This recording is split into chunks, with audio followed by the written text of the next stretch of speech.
And I think those names there would be first-choice midfielders in other teams. Yeah, David Malloy I was really impressed with. I hadn't seen much of him, but he, in the game against Croydon, I thought he was fairly close to one of the better players on ground, and it's hard to say in a game where a team just dominated like Doncaster did.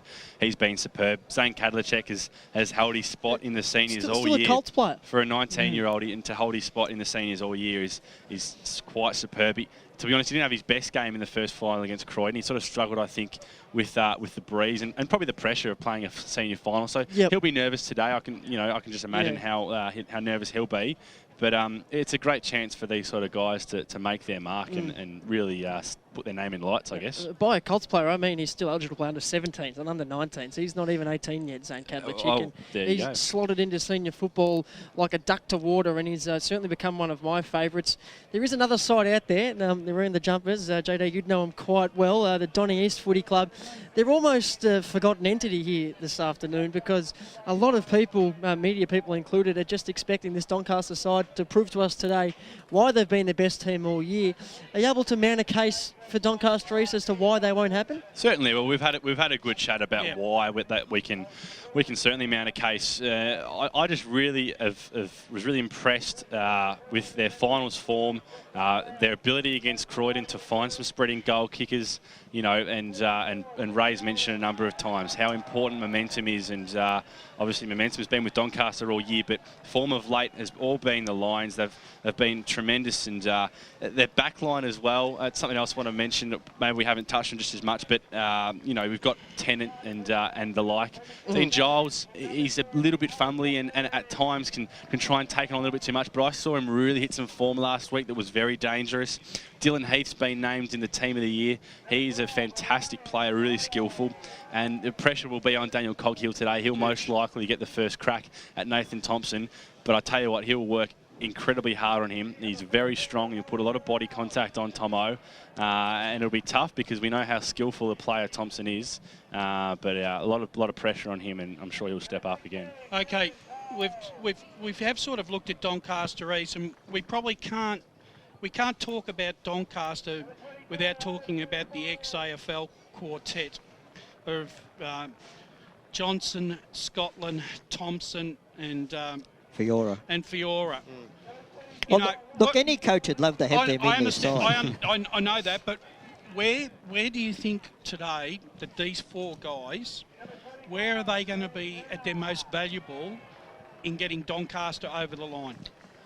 I think just their experience being out there on the ground, and if things go a little bit sour for Doncaster, they're the four players that have got to set up in the middle of the ground, and also get to the younger players and say, look, all is not lost. We can turn this around, because they've had the experience, and that's what they're out there for. The experience is one thing, but I think it's the skill by foot to hit their targets under pressure, and I speak specifically about Scotland and Johnson here, to a less extent Fiora, but I've noticed them on many occasions. I watched these two teams play earlier the year, that whilst under pressure, their ability to hit their targets was something that you can't just teach or be taught at this level. It's something that AFL players, I think, do learn in a different caper, and I think it's going to hold them in really good stead and could be the difference in today's game. In terms of where they'll win the game from a physical point of view out there on the ground, that half back line of Johnson, Scotland and Fiora, huge. That would have been dangerous 7 or 8 years ago at AFL level. Forget EFL level, and then you chuck a bloke called Matt Schimmelbusch next to those three as well, and it just becomes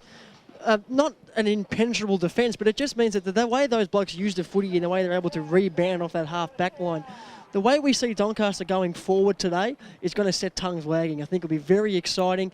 They'll slingshot the ball around to all parts of Tormore Reserve, and they'll make sure they're effective, but they'll make sure they look bloody good doing it. They do. They look fantastic doing it. A couple of times against Croydon, they just smashed him coming out the back line. Scotland, and Schimmelbusch is the one that impressed me. And he's a big player, but he's still very quick and still very able to transition with pace. And when we're talking, like Paul just said, of that half back line, right? Is there a way that Doncaster East, right, can actually, can their young half forward line actually expose the most experienced of back lines? Yeah, it's going to be tough. It's doable. They just have to make them accountable, and there's enough really scary, talented players out there for Doncaster East in that half-forward line. Your Jack Shilakises, your Dylan Agnews, and the like, and Jack Martin. You've got to make them these guys accountable, but they're still very dangerous. So they're going to have to work offensively and defensively all day. Well, it's an exciting day for everybody, players, supporters. A stressful day for blokes on the committee, blokes like Paul Valkenburg, the president of the Doncaster Football Club. Thanks for joining us pre-game. As the Prez, how are you feeling at the moment? It's really nerve central for a lot of people. Yeah, nervous day. Once was president, no longer. Oh, sorry. Andrew Hallett will not like to hear that. But no, an exciting day, particularly the local derby. It's a fantastic occasion for Manningham. Couldn't have asked for a better clash, could you? Doncaster versus Doncaster East. These clashes, at the best of times, get a bit emotional and get a bit fiery. Are we expecting to see that sort of behaviour from the boys out there this afternoon? Oh, look, it's a grand final, so both sides will be going hammer and tongs, there's no doubt. But you keep your mind on the ball and use your ability, and we'll see what happens. In terms of the Doncaster Football Club, I think it's been since 1996 or 1997 was the last time. 96. 96, the last time. Mark Eves was the coach back then. The last time a Doncaster side played in a Division 2 grand final and won, and then went up to Division 1. Is this a side, the 22, that's ready to step up to Division 1? And is the club, I suppose, ready to step up to Division 1? Off-field, the club's ready, and we'll find out today whether on-field the players are ready. I want to ask a quick question about the senior coach, Andrew Tranquilli. And we always see him as a very cool, calm, collected character, but as a coach, he certainly gets the most out of his players, especially the youngsters. He's done a fantastic amount of work, and this is the scene, I guess, is set for him. But as a club person, you must be admiring and incredibly impressed by the way he does his role as coach. Oh, he's been fantastic, and he improves every year. He's really embraced the club and the players, and improved the culture of the club. And you're right, he's very level-headed, very sensible, great bloke to have around. It's a good thing as well, I guess, to have a couple of those youngsters that are playing today, Kadlicek's, Hooper, guys that have come through the Doncaster junior system, and you've really built that up, I guess, and it's a really important part of any senior football club. It must be great for these guys to get a chance in a big Division 2 senior grand final like today. Yeah, very exciting for them, and it's something we've worked very hard with the junior club to try and get them stronger and get players coming through. Very important for us. No, Paul, so much of the attention is focused on the AFL quartet, but I want to sort of shy away from them a bit. Who this year has impressed you most on field from a Doncaster point of view? Look, Zach Carroll's had a great year coming across from Norwood. He played all his junior footy at Doncaster and moved out of the area. He's come back, and he's been great bloke to have around, infectious personality. Young Jesse Liebelt, another junior who's had a horror run with injury. Yeah, he played a bit at Whitehorse as well. He did, yeah. When he was a young bloke, he shuffled around a fair bit, but he's just really coming. His body's strong again, and he's really had a good final 5 or 6 weeks. He's on our list as the emergency today, Jesse, but we must touch on, it wasn't probably about a month ago he spent a month in the States, so he's come from an overseas mid-year sojourn, walked almost straight back into the senior side and had an impact, so much to the point where he almost got picked for a Division 2. He has been named. He has been named. We confirmed with AT. So that's a brilliant story. Yeah, it is. And he deserves it. He's a young guy. He's basically very fit also, and it's just he got his hip right and he was set to go. What about your boy, Cale? He doesn't mind an overseas trip, and he's been in and out of the side. Played some senior footy at some stage at Doncaster, but seems to have other more important things on his mind at the moment. Needs to get his priorities in life right. Unbelievable. Now, Paul, if I could focus on the AFL quartet once again, and we've been talking about the younger players in the team that have come up. Which of the 4 have been really influential in nurturing these younger players and coming through and obviously performing well on field? Look, they've all worked their role in varying degrees. Obviously, Aaron Fiora's very knowledgeable, a little bit quieter personality. Yep. Nathan Thompson's been terrific just with his presence around the group, but Heath Scotland this year he's been exceptional. Yeah, it really has. As a former Carlton supporter, as a Carlton supporter, I'm very happy to hear that. Might as well be a former Carlton supporter, considering how we've been going this season. You wouldn't be the only one. No, I didn't bear my membership, I promise you that. But look, it's going to be a fantastic clash today. How are the nerves, personally? They're not good at the moment.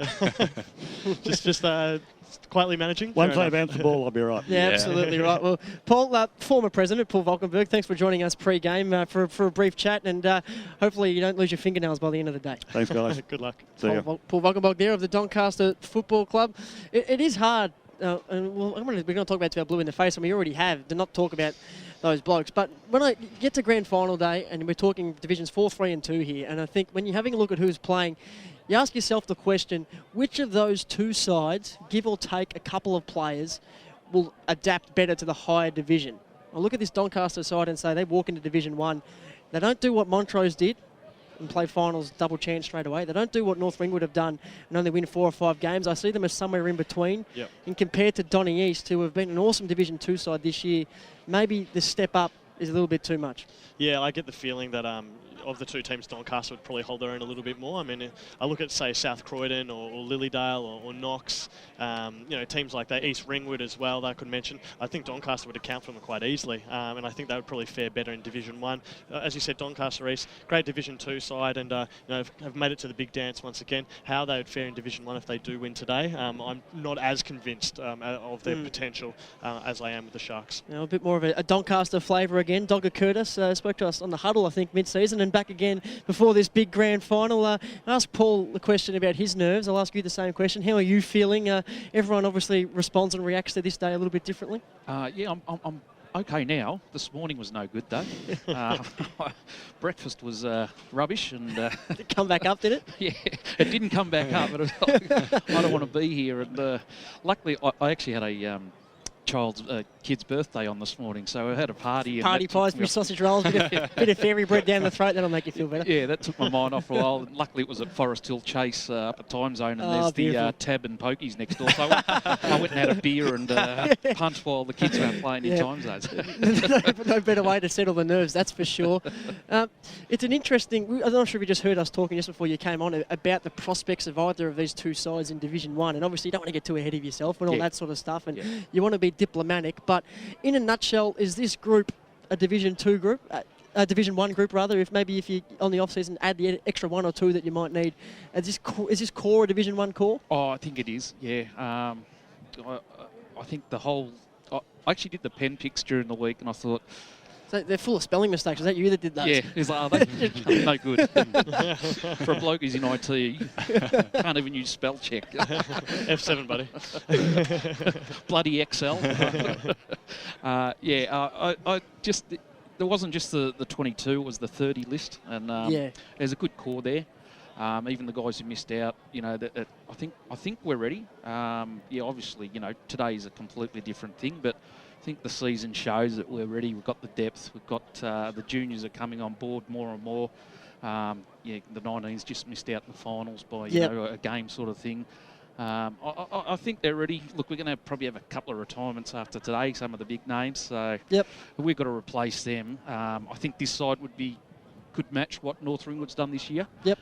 Maybe a little more, who knows. But with the 2 retirements, I'm suspecting we would definitely need to replace them to be, maintain that level. Yep. But, we're expecting, just quickly, Shimmer and maybe Tomo. Are the 2 you're thinking of, or am I off the mark there? No, I'm thinking Tomo and Fiora. Okay. I'm not speaking Shimmer would be on the age pension, wouldn't he? He's been playing for years. Plays his 109. No, he doesn't. Ben McGarnis does, sorry. Okay. 199 today. Well, that's fantastic. So does Disco Paolacci, 199. We were trying to time it right. But Now, I read something during the week when Warrandyte won their flag last week about the number of Eastern Football League premierships the senior clubs have won. I think everyone's well behind Vermont, but Doncaster, I think, sit with 6 or 7 or a number around that mark, which is about 2nd or 3rd. And the tag division hopping sort of comes to mind in the 90s, and clubs sort of gone up and then come down and haven't really been able to get settled. Are you ready to settle now? Up to 3, up to 2, now up to 1. Is the club going to make a real good fist of staying in 1 for not 3 or 4 years, but for 6, 7, 8, 9, 10 years and be a real bona fide Division 1 club? Oh, look, I hope so. Like I said, you lose a couple, you make sure you've got to replace them. You see some of the lists of the top, the finals in Division 1, and you think, wow, we sort of thing, as impressed as I am with our list, and you look at those lists and you go, there's a lot of work to do still. There's, probably, look, this core group could go around for another 3 years, and I think it'd be very competitive. Yep. It's just about how we manage it off field and top up the list, or, manage who's coming in and the juniors, that sort of thing.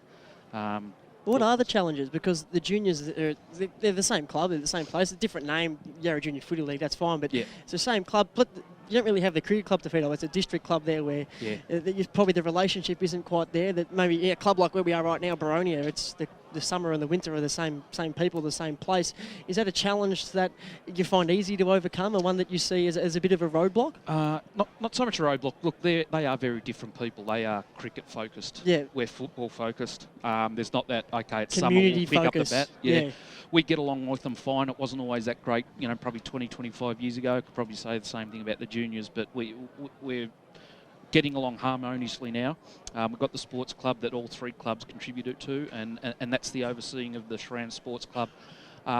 Look, the relationships are a lot better. Yeah, there's challenges. I know a lot of people have mentioned it. There's a large Asian community in Doncaster now. Trying to convince my mother to sell up. She's she may as well get out while she can, I think.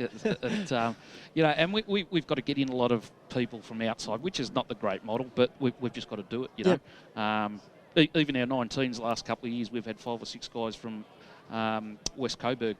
Yeah, playing for us. Morris Contreras. Yeah, and his crew, just so we had a side. But look, you got to do that, and as long as you get 6 sort of blokes out of that, you know, those guys have sort of moved on a bit, and it's pretty hard for them at that age to be coming so far. But having that sort of model has allowed, you know, the 6 good guys who are Doncaster people to get a game and stick around the club and then move on to the senior level. So, yeah, they're the challenges, definitely the challenges. Yeah, I'd say that's the biggest thing, the juniors especially. But you know, we'd love to have juniors coming through, like some of the more further out east clubs that we're very envious of. But that's what we've got. That's our lot, and that's what we're sort of dealing with. Do you find, obviously, because you have to search, you know, far and wide, given the current predicament you're in, sort of teaching those players that are not from the Doncaster area about the culture of the club and what the Doncaster values are? Do you find that a particular challenge as well? Not so much. I mean, they're obviously coming with contacts. So they've got mates already there, like Morris Contreras, as Paul just mentioned. They've embraced it straight away. You know, I'm too old to sort of be welcoming them to the club anymore. You're never too old, mate. All you got to do is pick up a beer and you're good. Yeah. I agree. Doggo, time's on the march. I think we're only under 15 minutes from the bounce, so starting to get real. Yeah, starting to get really real. So enjoy the challenge of watching today, because I thought it will be tough on the sidelines, and best of luck from a Doncaster point of view, mate. No worries. Thanks, guys. Good luck. Cheers. Doggo Curtis there from the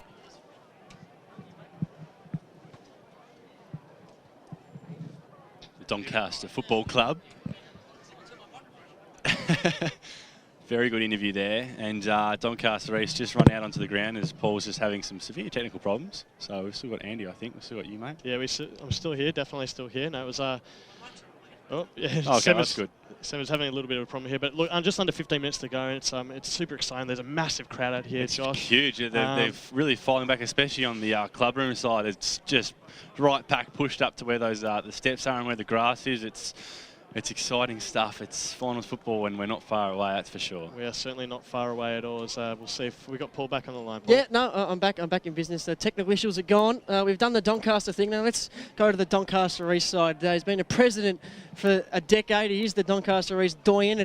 Welcome Don Alf Molinaro to the pre-game broadcast. Plenty of excitement. First grand final for the boys at Donning East since the mid-2000s. How are you feeling? I'm feeling very relaxed, Paul, and good calling today, boys. Thanks, no, I'm feeling quietly confident because we're playing the best footy for the year at the right time of the year, so I'm feeling very good. Is there a sense of nothing to lose in terms of all the hype and all the talks have been about the other mob? Pretty much. I don't think we'll be too disappointed if we cop the loss today, provided it's not a flogging. Yep. The mood's really good. It's been a very good mood for the last 2 or 3 weeks. It hasn't been over the top, and the boys, you can just feel they believe in themselves, and they're going to will themselves to do everything and leave everything on the ground today. It has been an exciting season. Have you enjoyed riding the highs and the lows? Because there has been a bit of both. If you are able to get up today, you'll look back on it in 3 or 4 months' time and think, well, 2015 had a bit of everything.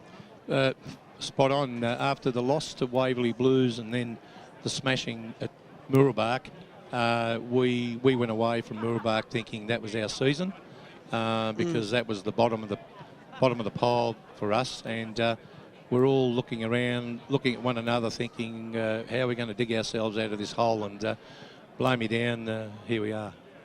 Is there a particular formula that the Doncaster East Football Club have taken on this year that it hasn't been in previous years? Is there something different that the club has done, in your opinion, Colonel's Kitchen, that that has taken you to the big dance today?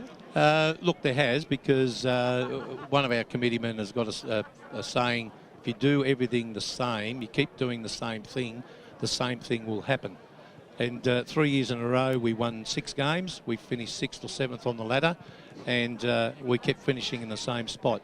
And you don't have to be a rocket scientist to look at what we've done this year. We've certainly extended the resources. Yep. We've picked up a spine, and a couple of those have come with them. And of course, they got to mould into the club culture, the young group. And we thought we've got to do something different. And we certainly did, and it's paid off. And as we said, I'd argue that Doncaster East are the form side of the competition at the moment. You're just coming good at the right time, and so much about football and winning premierships is about timing. What do you specifically, in your opinion, put it down to? Is it the midfield work? Is it the way you are dynamic up forward? Is it the stout defence? What is it to you that is coming good at the right time for the Doncaster East Football Club? I think it's everything from the back line to the forward line, the midfield, the guys on the wings. It's just that, as I said, the players are really believing in themselves, and they're not doubting themselves anymore. They're hitting targets, which we weren't doing. We're not turning over the ball as much. Our tackling intensity has gone through the roof, and I think that's resulting in putting pressure on the opposition, fumbling, and we're hitting targets and finishing off with the scoreboard pressure. Alfie, the support's been great over the week, and the club's had a lot of events leading up to today, including the parade down George Street, including the bus that's just weaved around Doncaster Road and gotten back down here to Baronia. It's been good to see so many colours in support, especially considering the derby situation of today. It's as a president, it must be a really special day for all the fans that have been waiting a couple of years for some real success. Josh, has been fantastic. One thing that the clubs thrive on is, pardon me, the past players, and they've all come out of the woodwork, which is good. And past players do move on, move out of the area, have young families. But today, this morning's breakfast, the brunch, and lunch yesterday, Thursday night dinner the room was chock-a-block. All sponsors, past players were there, and the support has been phenomenal. And they're all here today, and all got the biggest smiles on their faces, and hopefully they will have that at the end of the siren. Alf, go and find yourself a nice big fat piece of salami and a good spot to sit and watch what is hopefully, from your point of view, a Donning East win. And thanks for joining us before the game. Thanks, boys. And once again, good calling.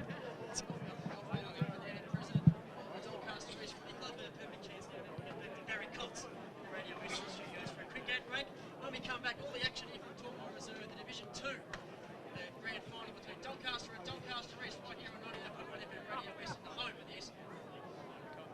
Hey man. Yeah man. Can you smell it? Smell what? It's my favourite smell in the world. Oh, footy season. Yeah man, like you can smell the grass at the Mighty G. Yeah, and you know what else I can smell? What? The hot marshmallow chocolate at Pancake Parlour. They're like my favourite smells ever. Like first you head to the G and smell the grass, and then after you've cheered your guts out, head straight to Pancake Parlour and warm up with a delicious hot marshmallow chocolate. Oh, it's made with pure Belgian chocolate, seriously decadent. Oh, Pancake Parlour, open 24 hours, High Point, Malvern and Doncaster East. Lovely. Program sponsor. Oh, Barry. He was a great guy, a real larrikin. He loved his footy, was a loyal Carlton supporter. This year's our year, he'd say. He always had Slim Dusty blaring through his speakers. So at Barry's send-off, his coffin was painted navy blue. And Slim Dusty's looking forward, looking back filled the room. At Tobin Brothers Funerals, our motto is, if it's legal, it's possible. Visit tobinbrothers.com.au. Tobin Brothers Funerals, celebrating lives. Program sponsor. Good news, boys. It's 20% off to travel on Eastlink on weekends and public holidays with a car tax. So, with the money you'll save, you'll have enough. Enough for what, Coach? My birthday present next week. And I have my eye on some sparkly gold footy boots with some pandas on them. Get a breeze tag and use Eastlink, the quickest way to get around Melbourne's East. Arrive fresher, play better. Eastlink, it's time better spent. In sparkly boots. Program sponsor. EFL.org.au is a must visit for the die-hard Eastern Football League fan. In our news section, Check out the latest news, feature articles and video programs, including the Inside Football Friday preview. Have your say in the EFL poll. Check out all the latest EFL videos. Best of all, you can listen back to any EFL radio program at any time. To go live and local for your footy, head to efl.org.au. For the best EFL rap on radio, don't miss EFL Sunday, thanks to Crocs Play Centres. From 10 till 2 every Sunday morning, the EFL media team brings you all the final scores, goal kickers, best players, and leaders, following a big round of EFL footy. The gang talk to winning coaches, players and special guests to bring you the final scores from all the seniors, reserves and under-19 matches. EFL Sunday, going live and local for your footy from 10 every Sunday morning on 98.1 Radio Eastern. EFL mobile web app. Own a smartphone and love the EFL? Then the EFL mobile web app is a must for you. Go to m.efl.org.au to access fixtures, results and ladders for all EFL grades. You can also receive live around the ground scores every Saturday afternoon from the palm of your hand and contribute to the mighty EFL forum while you're online. Download the EFL mobile web app to go live and local for your footy, right from the palm of your hand. EFL Saturday, it's time for the match of the round. Let's cross to our team and go local for your footy.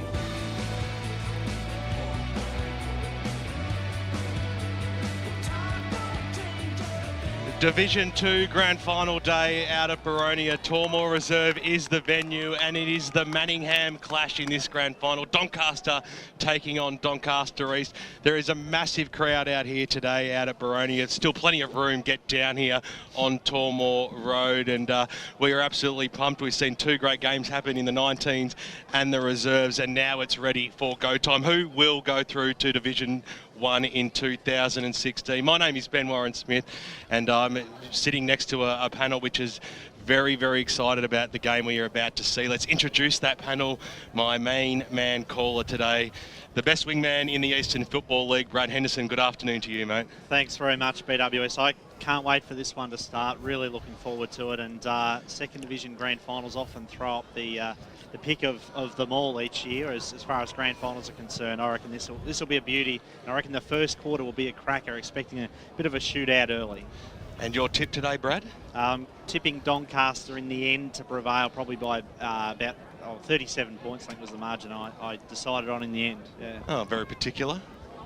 Yeah, the accurate one. Yeah, but you certainly are. That is why we call you that. Matt Clark, the senior coach of the Wantirna South Football Club, joins us in special comments, as he has done throughout the Division 2 final series. Very good afternoon to you, Matt. Yeah, good afternoon. Really excited. It's a local derby and it's a grand final. So this is what you do the pre-season, all your training through the year, and to get the chance like these two sides have got today. Sort of expect Doncaster to get them in the end just by a couple of goals, but I'm expecting a close game and excited for the first quarter, which I think Doncaster East will be up for. Bit of a breeze blowing down towards the Boronia end of the ground, and we'll get a ground update from our boundary riders very shortly. But Ray Baird, very good afternoon to you. Good afternoon, BWS, and I'm going the other way, mate. I'm backing your boys, Donny East. I just think that since mid-season their momentum has been rolling on, and I like their form. Grant Soupy Campbell, thanks to Choose Tap. Your prediction today, mate? Doncaster by 6 goals. I think that their form's just too good going into it. Brad Henderson to take us away for the final game in Division 2. Thanks very much, BWS. The siren sounds on the Choose Tap grand final to get us underway. And it's Doncaster East kicking to the scoreboard end of the ground in the first quarter. A lot of players around at the footy. It will be pretty hot early, as you'd expect. Players crashing in there. Muller got involved, couldn't pick it up. Ball socket off the ground. Whitty for Doncaster East gets the first really effective kick of the grand final. Sia Cavalla's got an important hand in then. The ball taken there by Heath on the wing, but he's got plenty of players around him. Great pressure. And I think that's Colosimo there who had Heath all wrapped up in the tackle. It'll be a ball up on the true centre wing position of Tormore Reserve. Let's cross down boundary side for the first time this afternoon, thanks to LifeCare, to Josh Dawe. What's it looking like down there, Josh? Yeah, bumper crowd here, mate. Ground's in good nick, but Andy, there's a bit of a breeze just swinging around at the moment. Yeah, definitely a breeze heading towards the Boronia Road end, so it should definitely influence this game quite heavily throughout the game. Benny McGarnis getting first crack at Dean Lindback, as was expected, as was tipped in the pre-match. Good, strong tackle there applied by Stephen, but there's a free kick, and it will go to the Lions to be taken at half-back by Lowther. Lowther's kick to the wing. Papa Constanta now on a long lead. Got hands to it, but good opposition provided there Boundary. by Ramboldi. And we'll have a boundary throw-in. And with thanks to LifeCare, let's cross boundary side. Just quickly, boys, a few drops of rain just spitting down a little bit. So interesting to see if that increases at all. Free kick to Doncaster from the stoppage. Anarchis on the right boot. He wastes no time. He goes into the middle of the ground. Mark's taken by Hooper. So just behind the centre circle for Doncaster. They have the breeze in the first term. Short passes on. Benny Johnson swings around on that familiar left foot kick inside forward 50. Well, thereabouts, but Tomo comes out and he takes it about on the arc. So he'll have to kick from 55 metres, Nathan Thompson. But as we know, he can certainly roost a football. And with the wind at his back, he'd be silly not to have a ping. So the first genuine chance for any side to have a shot on the scoreboard goes to Nathan Thompson here. Starts his run up from inside the arc. Pops it up. A big fly there from the back there by the animal. He couldn't pull it down. Muller's in there too. So too Tennant also on top of the football, Jeremy Musso. And we'll have a bounce only about 5 metres out from the Doncaster goal line. Big crowd brewing out here. 5 metres out, a quick snap there was smothered by Scotland. It comes out now. Doncaster East get it out of that danger zone towards the Morrison direction over the top there by Ewan McKenzie. Sees it over the boundary line and out of bounds for a boundary throw in. That win, BWS, we saw it in the reserves. Kicking down there and end, the ball tends to go to the right-hand side of the point post there. McKenzie got that one, came out Scotland over the top. In there was Whitling, couldn't quite trap the football, diving over at Colosimo. He's quickly wrapped up in a good Micah Stephen tackle, and we'll have a bounce on the forward 50 arc for Doncaster. A lot of players around this football. 3 minutes gone on the Bendigo Bank scoreboard. Neither side has scored to date. Ball's knocked towards the boundary line. You can see it trickling over, and eventually it goes that way. As Ray said before, that this side is really defensive, and I saw Doncaster before trying to open up the ground, attacking side. Boundary throw-in. It was Doncaster who won it. Muller that time going up in the ruck, and he's immediately tackled. Be another ball up. It's going to be a great battle in the ruck this afternoon. Billy Morrison against Ewan McKenzie. I reckon that's definitely one of the matchups which will go a long way towards determining the outcome of this game as Scotland bangs the ball forward, but it's straight over the boundary line for a throw-in, which is where we cross now with thanks to LifeCare. Well, the boundary is going towards the Bronia Road side. It's going towards the right-hand pocket, so expect much of the play to be more towards the broadcast side. Thank you there to Andy Paolacci. Ball up towards half-back, Sia Cavallis. Paddles it towards the line, but now takes possession. Dishes off the handball. Got it to Anarchis. Great big game player that Chris Anarchis is. We'll be looking for another huge input this afternoon. He was desperately unlucky, I thought, not to win the Les Leedy medal in the Division 3 Grand Final 2 years ago. And he'll be hoping to have the sort of game which could see him take out the Gordon Parker medal today as Anarchis kicks the ball forward to the pocket. Doncaster East through, sorry, that was Coghill who took possession, but the boundary line was had already come into effect. So boundary throw-in. No score thus far. Muller grabbed it out of the ruck contest, threw it on the boot. Giles, like a soccer goal, he was desperate then. He took possession. Colosimo throws it on the boot, but it was a great smother in the goal square. There's another one, and somehow Doncaster East had managed to dodge one hell of a bullet. Great work in defence by the Lions on that occasion. Whitling chases the ball out towards the boundary. Hooper was there in opposition. Hooper's handball was smothered by Lowther, and Lowther can't keep the ball in play. It will be another boundary throw-in, this time on the outer side of Tormore Reserve. 5.5 minutes gone in the first quarter, boys, and still no score thus far. As you mentioned, Brad, look, the defence of the Doncaster East side have been really under pressure, but they've kept their cool and they've managed to keep Doncaster goalless at the moment. Well, no one got the clear stoppage. Here's Johnson on the left boot in towards the pocket. Thompson takes a diving catch. That is magnificent. He's going to be close up on the boundary line, but he'll kick from about 35 metres out from goal. Daniel Coghill, the one who's been given the big task there on Nathan Thompson. Do you think he's up to that, BWS? He's had a a great season for the Lions, but it's he'll have his hands full. What we saw then, Brad, but no matter who was on the Thompson then, when he's on the lead like that, he's going to be hard to stop. They've got to stop that ball coming to him.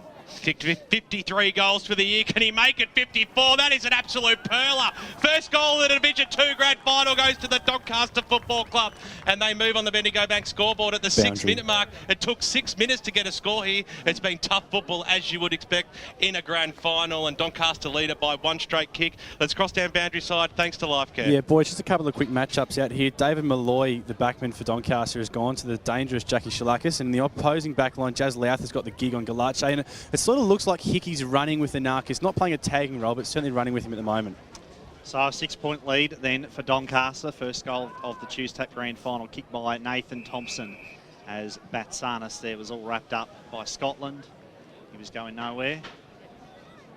Ball up, McKenzie won it decisively down to Anarchus. Great work by those two. Hooper got it to Johnson. Johnson's low spearing kick into open space now. Giles dives over the footy, was pulled off it though by Carroll. Kattlecheck takes possession, dished it off high, kick to the pocket, Batista the target. Thompson, in fact it was there, who got hands to it, had a fair bit of it but couldn't hold the mark.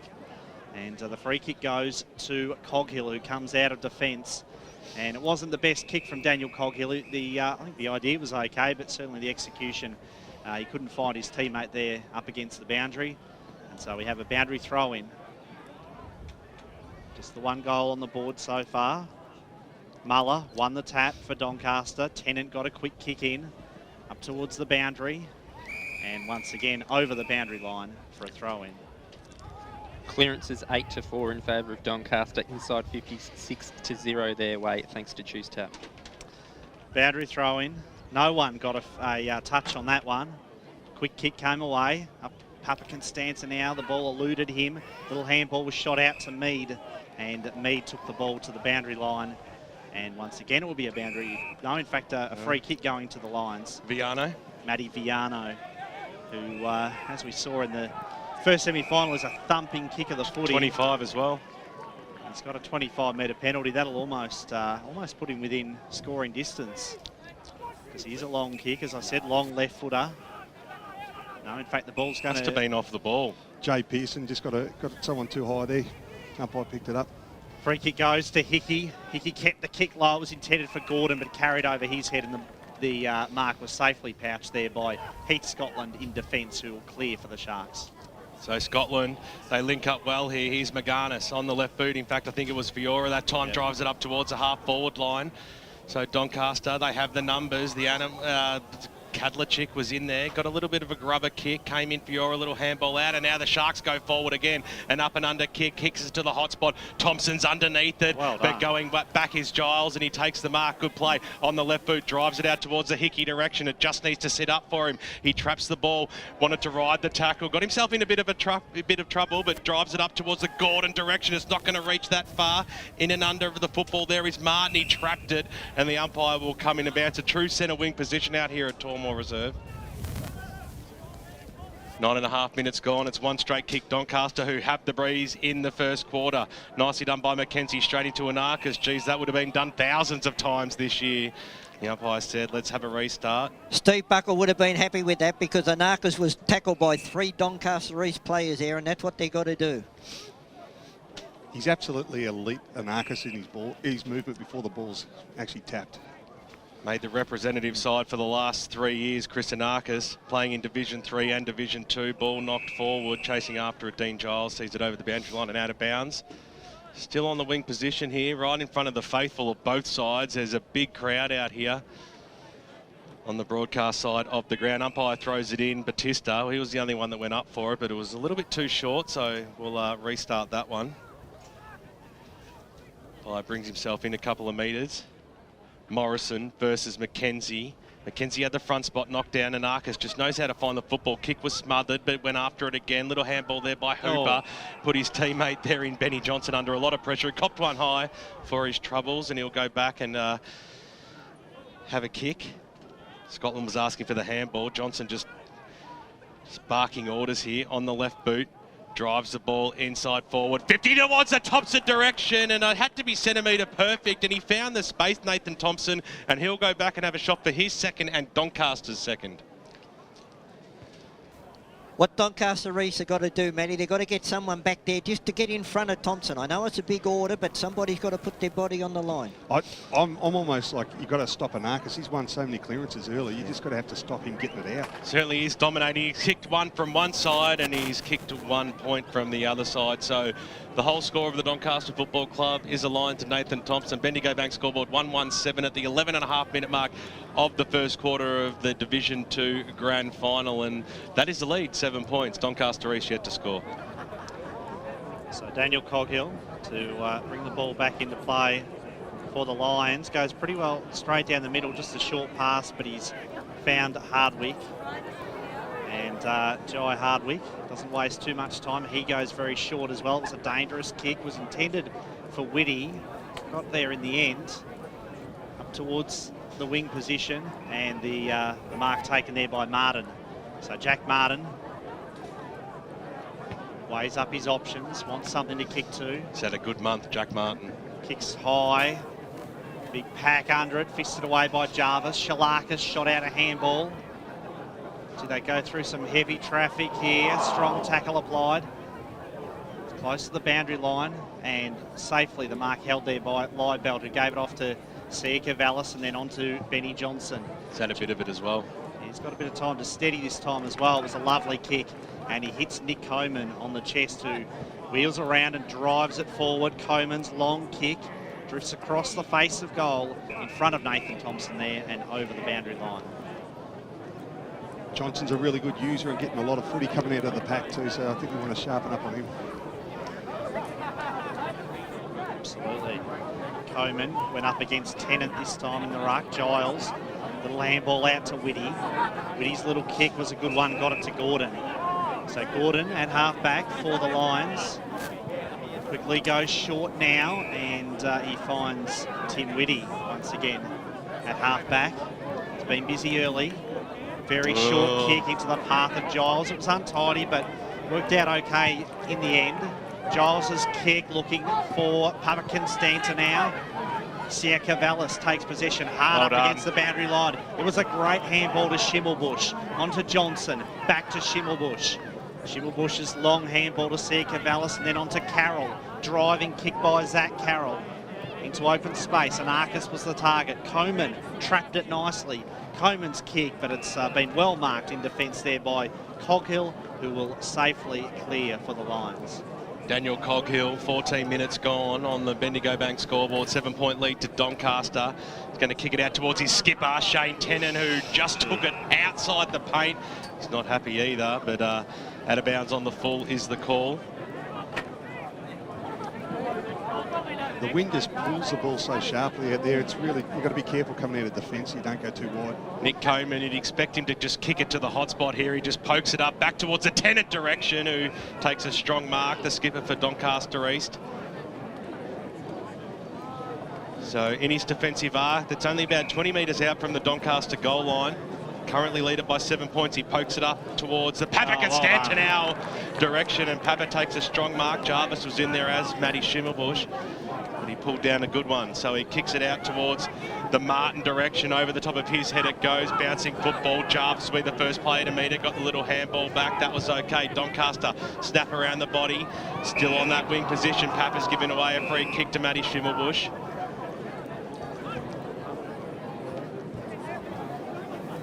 Schimmelbusch, co-skipper, swing around on that familiar left boot. Geez, he's been a good player for such a long time for the Doncaster Football Club. He drives the ball long. Tennant had the front spot. Thomas had the spoils on the left boot. Nathan Thompson, can he pull it back? That is a sensational goal.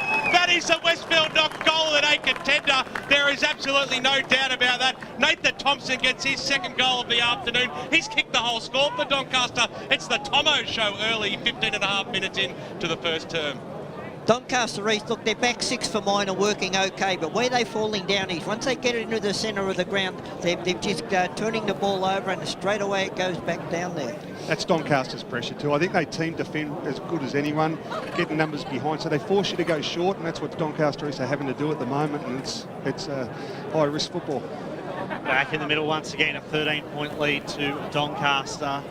And as you mentioned, BWS, he's kicked their entire score. He's kicked the entire score for either side because 2-1-13 is his return so far as Mead's high up and under kick found the boundary line. And I think that'll be hard to top as far as the Westfield goal of the day is concerned with. Thanks to Choose Tap, Grant Campbell. Inside 50s, 12-1 in favour of Doncaster. Loose ball now. McLeod was pushed off it. McKenzie, really untidy kick, barrels it forward. Worked out okay though. Lucks of fortune as Muller safely holds the mark. Got a play in front. Kicks to the hot spot. Thompson in the box seat, but he was worked out of it nicely then, and Tennant safely takes the mark for the Lions. Has Whitty in space. Tim Whitty takes the mark. Has a bounce. Has a second. Drives it forward, but it wasn't the best kick then from Tim Whitty, and the mark was safely held there for Doncaster by Malloy. Goes short. Got it to Hooper.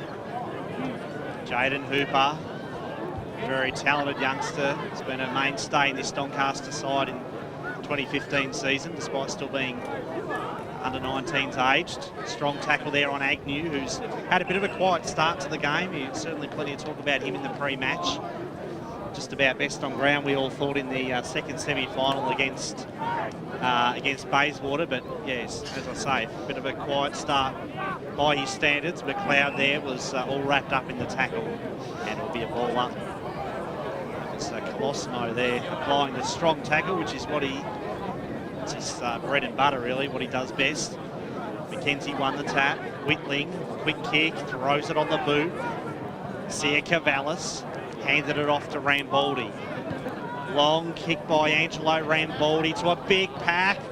Tennant got involved, almost took the mark. Sort of claiming it, I think, there on the deck, but the umpire said there was other hands involved, and it will be balled up. You can tell Shane Tennant certainly switched on. Doncaster East just really struggling to get into their forward line. Muller got the knockdown, little quick kick, gets out of that danger zone for Doncaster East, but who wants it? Frankie McKenzie got the little handball away to Anarchis, who just scooted himself out of trouble, backwards to go forwards. That's okay because Sia Cavallis gets it away to Fiora. Little handball was half smothered, probably could have done a little bit better than that. Here's Whitling now on the rebound, left foot kick up towards a half forward line. Good mark taken, Jack Shalakis inside the forward arc. It might be just beyond him here. He'll go back and have a shot from maybe 48. He might need to give the handball away. Daniel Mead loves it from this position. He's usually a good kick of the football. Well, ball shot and a great strong mark. Jack Martin going back with the flight of the football, takes it about 20 metres out from goal, and he'll have the first genuine shot for goal for Doncaster East. I'll tell you what, boys, if Doncaster East can snare a goal here, it certainly put them back, because it's been all Doncaster, and if they can get a goal here, it's only a one-goal game. Well, we're right behind him here. Doncaster, they've had all the play. It's been in their forward line for 19 minutes. This is the first entry for the Doncaster East Football Club. Jackie Martin misses it. He tried to be too cute. Gets the Bronx cheers from the Doncaster Sharks faithful. And through for one behind. Bendigo back scoreboard, 19.5 minutes into the first term of the Division 2 Grand Final. It's a 12-point lead to the Sharks as Schimmelbusch takes it away. It does indeed. It was a spearing kick then from Schimmelbusch to Hooper. Hooper goes short as well, and he finds Heath Scotland. Scotland's kick. Great kicking skills by Doncaster being showcased again this afternoon as Carroll takes the mark. He's a beautiful kick of the footy, Zach Carroll, and that was no exception as he finds Nathan Thompson on a long lead. And you're right, started from the back, or from the kicking, and all the way down to the other field without missing a target. The ball never hit the deck once. So Nathan Thompson, he's kicked two goals, one so far. And his kicking this year has been a feature for Doncaster. He can knock him down from anywhere.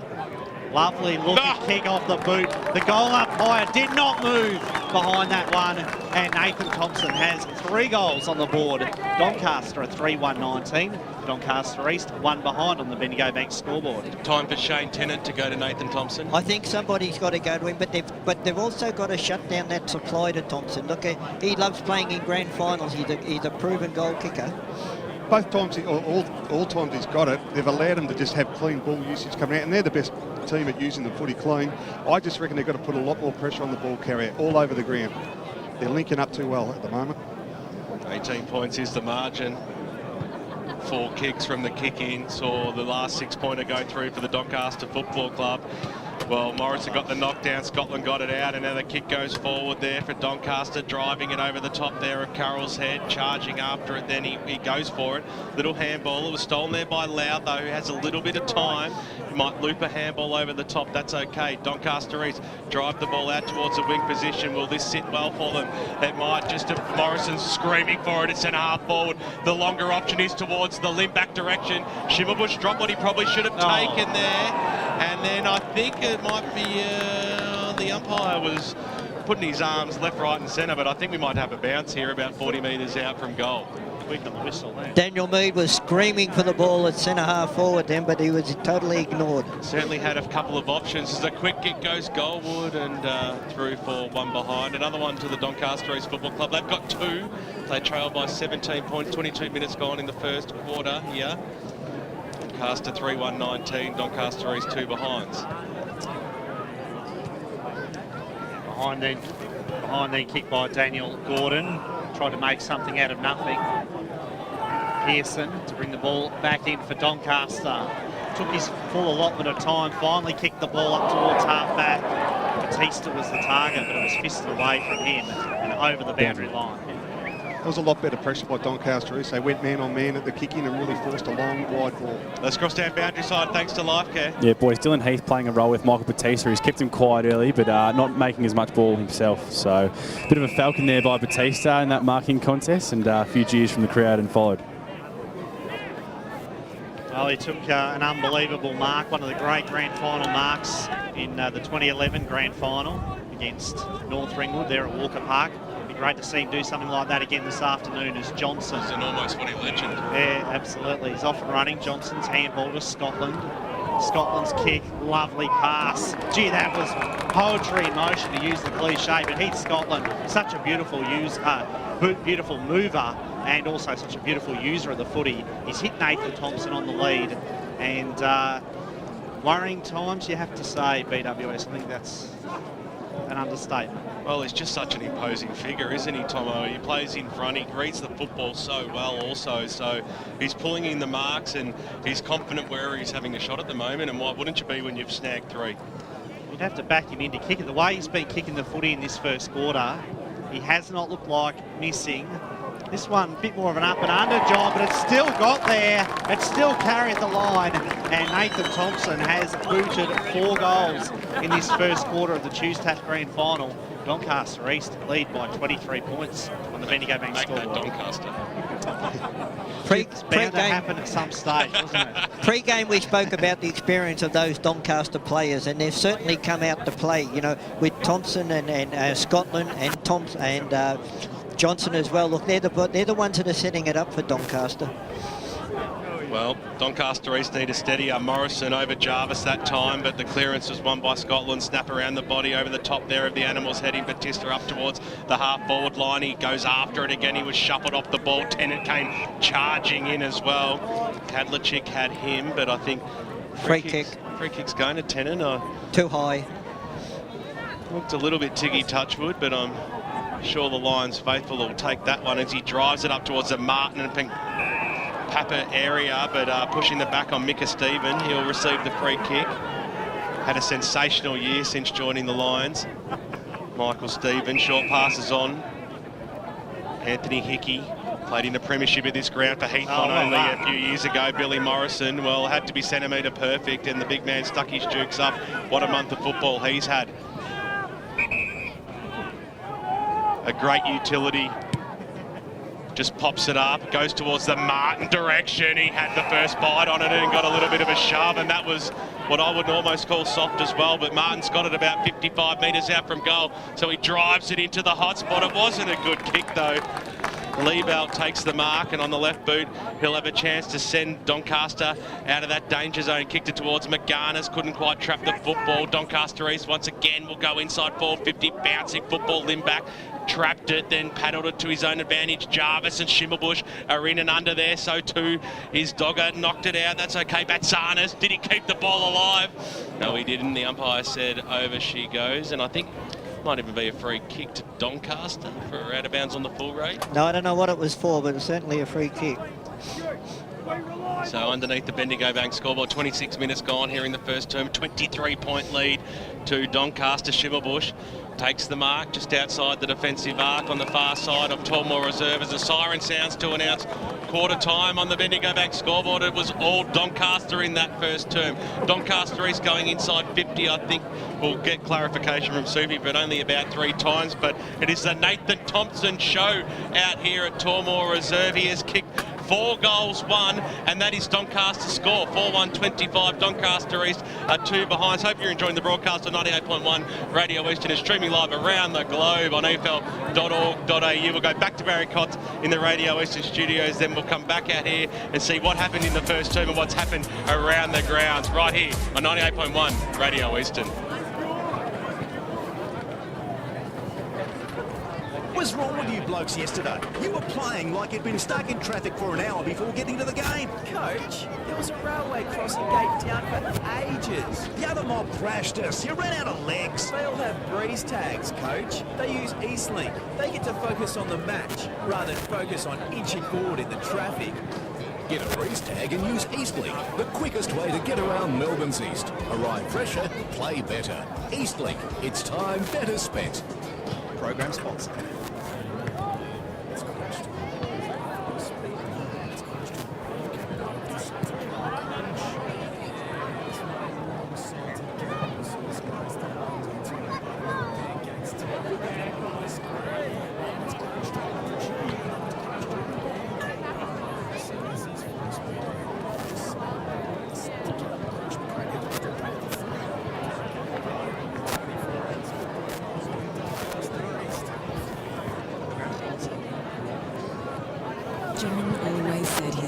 Would be different. He wasn't wrong. He was a fun-loving guy who had a passion for flying. So last week, John's family and closest friends celebrated his life on a charter flight over the Yarra Valley. They took in the breathtaking views, enjoyed a glass of bubbles, and told lots of stories. At Tobin Brothers Funerals, our motto is, if it's legal, it's possible. So celebrate your life the way you want. Tobin Brothers Funerals, celebrating lives. For comprehensive EFL video coverage, head to EFL.org.au and check out our EFL TV format. Don't miss every week for all the latest news from right around the Eastern Coast. And you can get involved by voting for your favourite EFL player pool. EFL TV, live and local 24/7 at EFL.org.au. Live and local and keep the radio dial up on 98.1 EFL Gameday kicks off at 1 every Saturday as the EFL media team bring all the EFL Gameday action thanks to the Pancake Parlour. On Sunday, tune in to attend the Fox Play Centre's EFL Sunday for a complete review of all the season EFL matches. Wednesday night from 6, tune in to the Hub with boxing seasons, Aaron Curtin Roden and Will Taylor for another look at the EFL. Love it local this season, Radio Eastern. Saturday Gameday continues. Let's head back and go local. Your footy. Yes, welcome back to Tullamore Reserve in Baronia, of course, for the Choose Tap Grand Final for season 2015. It is quarter time, and it is Doncaster in pretty firm control at this stage. They got off to a flyer in that quarter. 4 goals, 1-25 to Doncaster East. 2 behinds only for them. It's been the Nathan Thompson show, that is for sure. He has kicked all 4 of Doncaster's score. In fact, he's kicked their entire score of 4 goals, 1 for Doncaster East. Obviously, no goal kickers so far. Jack Martin and Daniel Gordon kicking their only scores so far with a couple of behinds. And it's a 23-point lead to Doncaster, as I said, at quarter time. Ray Baird and Matt Clark joining me in commentary. That was a first quarter which was pretty well dominated, not just up forward by Nathan Thompson, but around the middle, and that seemed to be where Doncaster really got their advantage. Oh, look, there was no doubt they won it there across the middle, and the players were Johnson, Anarkas and Scotland. They were the three players that did the damage, and I thought that Billy Morrison beat Mackenzie as far as the tap-outs go at those centre clearances, but it was just that running midfield that set the ball, and as we said, ex-AFL players, they used the ball beautifully, and made it easy for Nathan Thompson. But what Doncaster East now have got to stop is someone's got to try and get down there and help Kogel and get in front of Thompson as well, Matty. Yeah, nothing wrong that Kogel did there. And he was right on him every time. The delivery was too clean, and Thompson's just a good mark and a good kick. So they were allowed to link up through the middle, Doncaster. They had that second and third handball all the time, and even coming out of defence every time. That's where they build. They get numbers back. They support each other really well, and then they run the ball through. And eventually it'll end up with a Fiora, a Scotland, a Johnson, and an Anarkas, and they're the guys who just kick it out in space, and that's where Thompson does his best work. And when Matty, we're talking probably about a 3-goal advantage there to Doncaster in that quarter, no doubt. Listen, I honestly believe that Doncaster East, if they can win a few more of these stoppages and lock down when they don't have it, they'll be able to score 3 or 4 goals this quarter, and they're right in the game. I think the Breeze is minimum 3 goals, and it's really, really hard to score against it. Doncaster now have to run the ball into it and be precise and maybe go short a few times, but handball receives, just impacting the contest, critical that they stick their tackles this quarter, Doncaster. So I reckon Doncaster got around a few too many for Peter Buckles. With thanks to Choose Tap, with all the stats that matter, here's Grant Campbell. In the first quarter, the clearances actually 12 apiece. The contested possessions, not a lot in it, 38-36 the way of Doncaster. Where they dominated was the uncontested possessions, 35-20, and they had 17 inside 50s to just 5. And the tackling pressure of Doncaster East, not great. They only had 8 effective tackles for the quarter. Doncaster with 13. Thompson taking 5 marks inside 50 for the quarter. Heath Scotland, very important player, had 7 disposals and 4 clearances, so certainly another player that Doncaster East need to stop. Soupy, we were saying that Morrison seemed to have the better of Mackenzie. Did the stats show that out? Hitouts were actually 16-9 the way of Doncaster. Yeah, that's surprising because I think around the ground certainly Morrison had more impact in that first quarter. I was pretty impressed, and we've been talking about them all year, but those 2 kids in that team, under-19s players, Zane Kattlecheck and Jaden Hooper, no nerves at all in that first quarter for them either. They were terrific. Well, why would you have nerves when you're playing against, with ex-AFL players playing in your side? Let's cross boundary side with thanks to LifeCare. Boys, got Doncaster East coach Steve Buckles for a quick question. Mate, crushed in the midfield early, but got the win this quarter. Just briefly, what was the message to the boys to try and just lift them for the second term? Yeah, look, you're spot on. We've just got to win it on the inside. We've got to start getting our hand on the footy in the middle, and that's where they're getting good spread on us, and they're able to give Thompson some really good space in there that he can lead onto, and if we can shut that down and get our hands on the footy first, we can probably turn this game.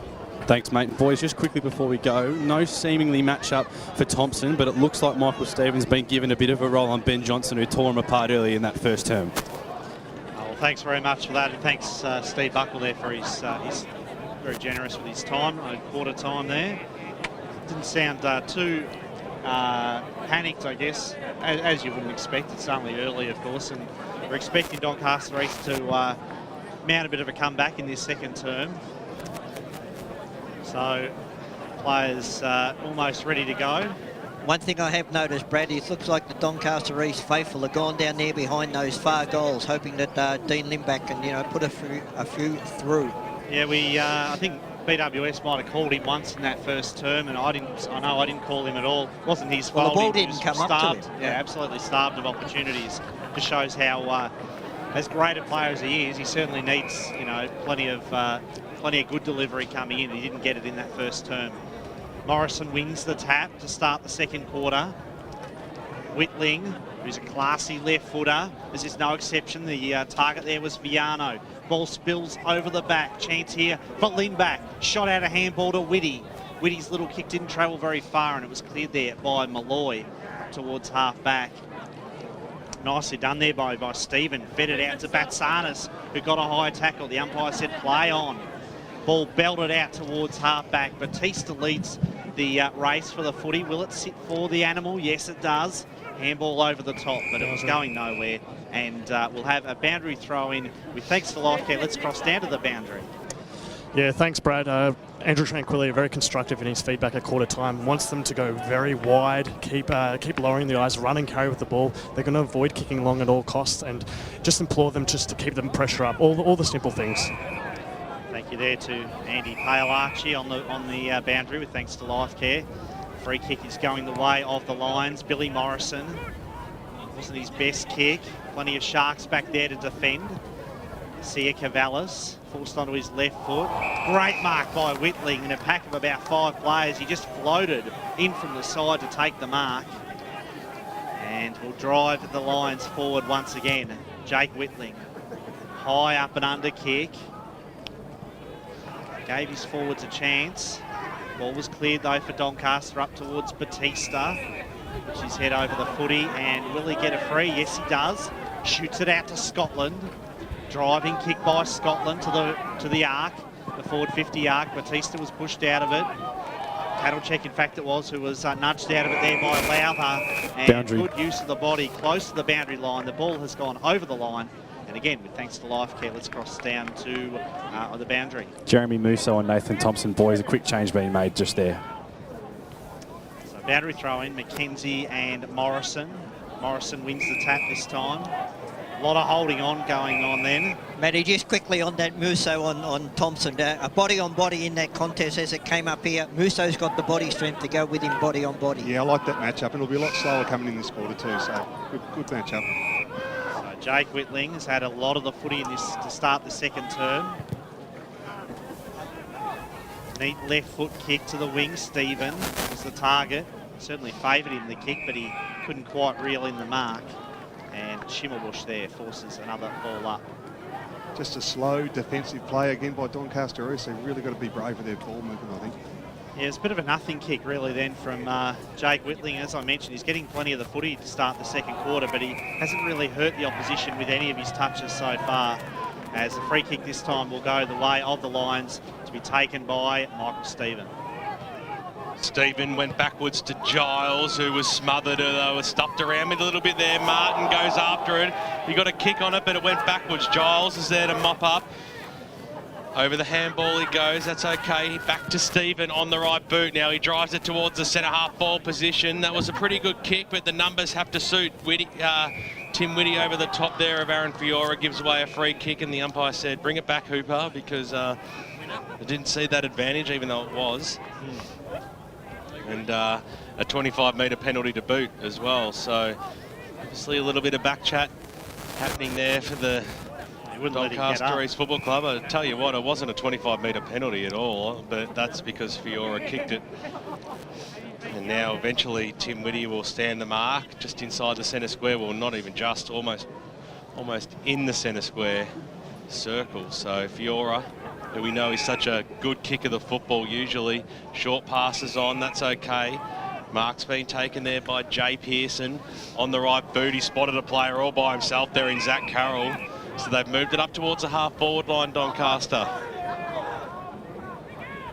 Currently leading this game by 23 points. Kicking against the breeze, he just chopped at it, kicked it inside towards the Anarchist direction. He almost pulled down a miraculous mark. Anthony Hickey was right on his hammer.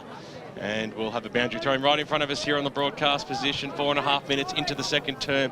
23-point lead to Doncaster. It is inside their forward arc. Hope you're enjoying the broadcast on 98.1 Radio Eastern and streaming live around the globe. EFL.org.au. Tennant goes up again, got the knockdown. The kick goes inside forward 50 for Doncaster, bouncing away. And Batista couldn't take it from the Sia Cavallis kick, and we'll have a boundary throw in. They'll be really comfortable with this Doncaster. It's a slow defensive side around the boundary, just chewing time up. Well, 5 minutes have gone and it's in their arc as it comes down. Batsanis snaps around the body, got it out of that danger zone. Morrison was almost held off the football there. The umpire did see it. And Big Billy, we spoke to on EFL Sunday last week, will go back and have a kick. Short passes on, that's okay. Mark's been taken by Batsanis, gets it away now to Whitling on the left boot, drives it up towards the half-forward line over the top there of Heath's head, but it bounces favourably there for Stephen. Got a little handball away. Viano might be able to put the first one through here. He should have had a shot. He was skew off the boot and bouncing away and out of bounds, about 25 metres out from the Doncaster East goal line. But the build-up was better by Doncaster East, and they were prepared to switch the ball and run it wide. So still looking for their first goal in the Division 2 Grand Final, Doncaster East. High to bring the ball back in, Mackenzie. Well, it fell short. Papak and Stanton got the knockdown for Doncaster East. Quick kick there by Hickey was smothered, stacks on the mill, and let's have a bounce about 25, 30 metres out from goal. Quick restart, that's what we like to see. Gordon went up in the ruck, came out there to the direction there of Hickey. He couldn't quite trap the football there. A few little toe pokes, sees the ball over the boundary line and out of bounds from Dylan Aggie. They're defending well, Doncaster again. There has to be 20 plus around this stoppage every time. To bring the ball back in. They just need to find an avenue towards the goals. Once again, a short ball in. Umpire, let's play go on. There was a bit of a throw there to Colosimo. I think the umpire might have seen that one. So a free kick will go to Dean Giles. It might even go to Billy Morrison on the right boot. He thumps the ball inside forward 50. He's looking for link back. Oh, huge fly by Fiora. What an absolute sensational mark that was. And that's an early contender for the Pancake Parlour play of the day. Fearless Aaron Fiora going into the back of the pack, and he copped one for his troubles. He may have been winded. We know he's on the deck. Our LifeCare boundary riders will keep a close eye on this one. But Aaron Fiora, what a ripper mark that was.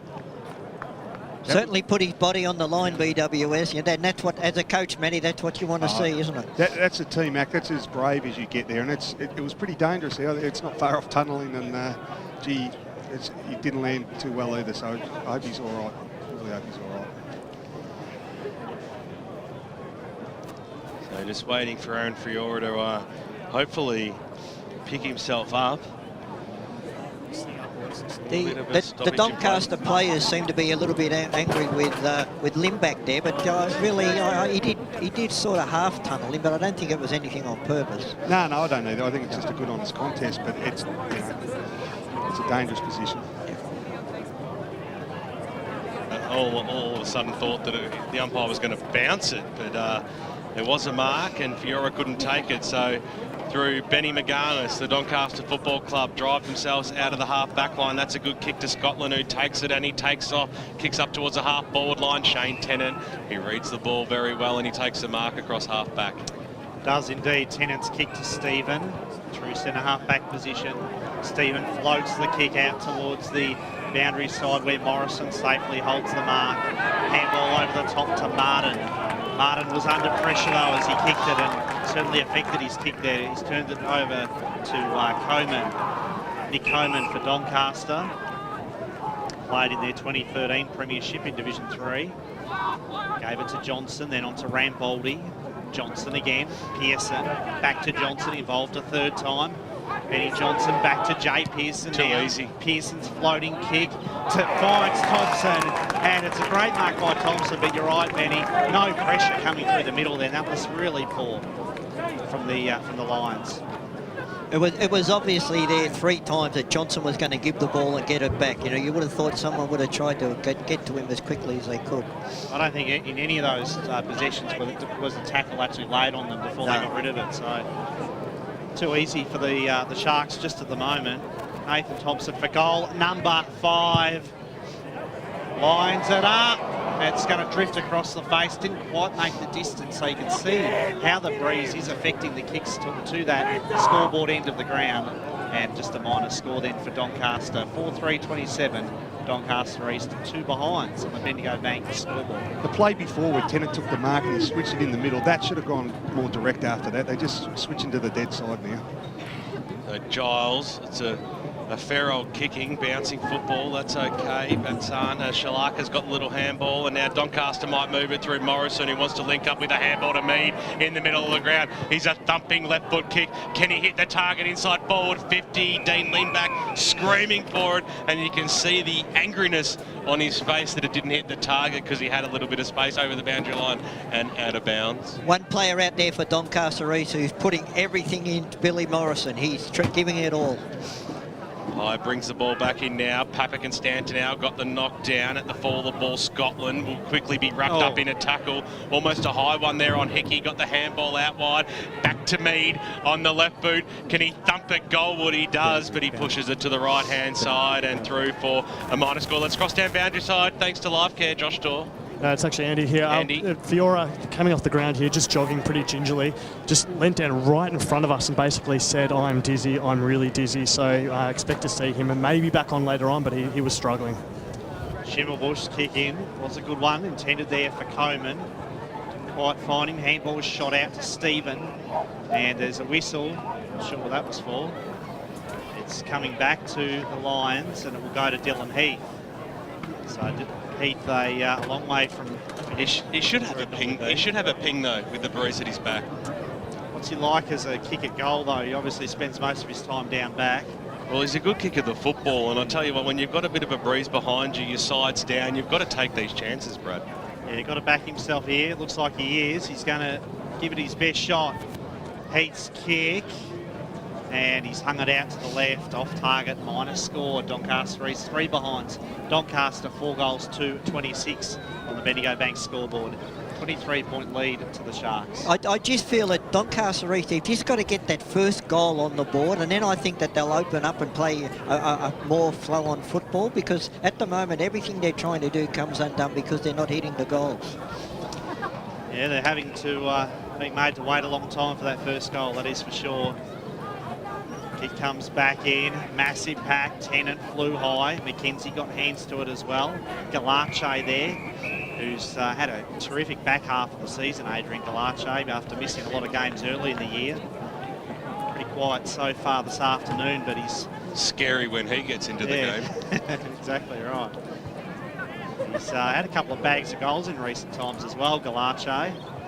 Boundary throw in, heavy hit by Johnson then on Whitling off the ball. Jarvis it was who paddled it back to the boundary line for another throw in. So 22 points to the lead. Not the game I was expecting, to be quite honest. I thought if anything it would be a pretty high scoring, well, not a shootout. You don't really get a shootout in a grand final, but I certainly thought the goals would be flowing pretty freely early, and it's been the exact opposite. You're always going to get a breeze out at Tormore Reserve.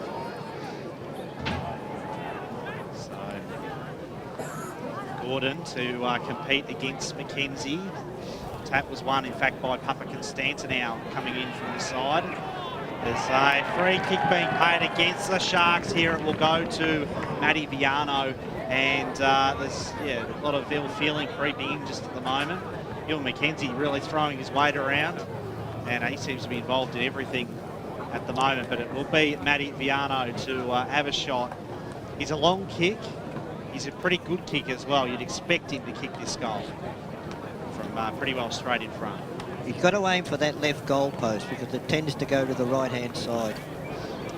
Here's a left footer, Matty Viano. And he's hung it very well. Way to the left. Did come back slightly, but nowhere near enough.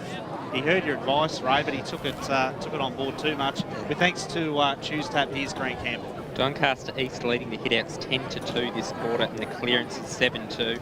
Inside 50 count 6-4 their way, so they're doing a lot right this quarter in terms of the stats, except on the scoreboard. Some of the better areas for Doncaster East this quarter is they've been able to get some handball link-up, and I think that's created movement up the ground and faster ball usage, so it's been good. Benny Johnson, short passes on, that's okay. Scotland, so the ex-AFL players linking up well. Short passes on, see Cabellas. Couldn't trap the football, but he got away nicely there from Shalakas. Got the handball away, that was half smothered. They've still got a chance to get themselves out of this trouble. See Cabellas now for Doncaster. Had a bounce that was unnecessary in the end. Got a little handball away. Back to Johnson, who swings around on the left boot, and up and under kick up towards the wing position. Batista went strong at it, almost pulled the mark down also in there. The umpire will come in and bounce at Shane Tennant also there. Josh Dawe, thanks to LifeCare. Yeah, boys, you can certainly feel the Doncaster East players are applying the pressure on Doncaster. They're not finding as easy possessions as they were in the first quarter down here on ground level. They're really being made to earn it and transition it out really hardly. Well, the umpires plucked out a free kick here from the stoppage. It's going to go the way of Doncaster East. This way, that way, bats harness on the right boot, inside forward 50. It was a little bit of a grubber of a kick in the end, and over the boundary line it goes. One thing Doncaster East have been able to do, Matty, is Anarchis hasn't had so much of the ball this quarter. Looks like Dan Mead's running with him. Yeah, and that's a great tag to have. I think you've got to stop their outlets and stoppages.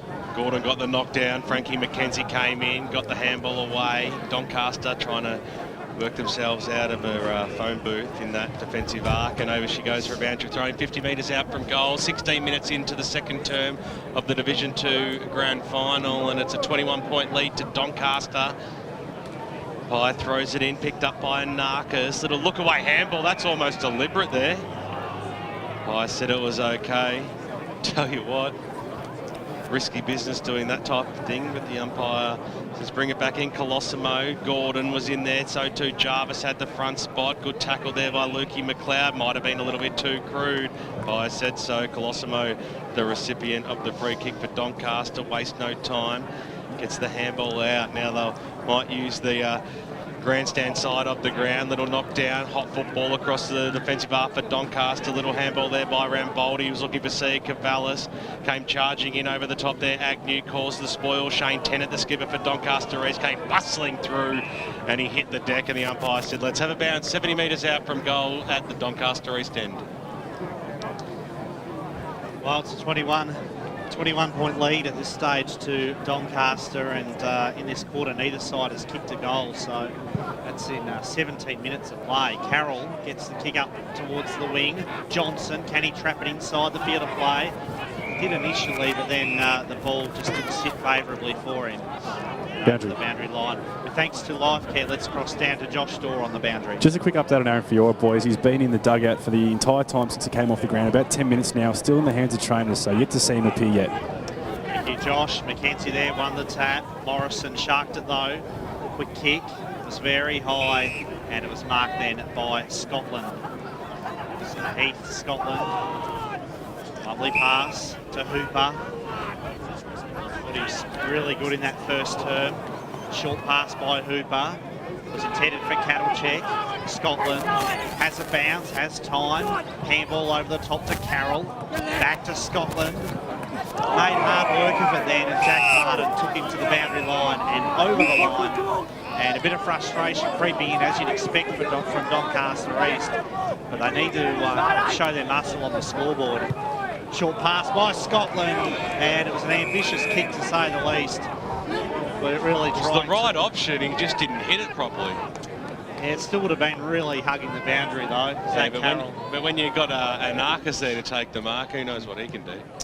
Tennant kicks the ball back to the wing. It was to a 3-on-1, which favoured the Sharks. It was a poor kick.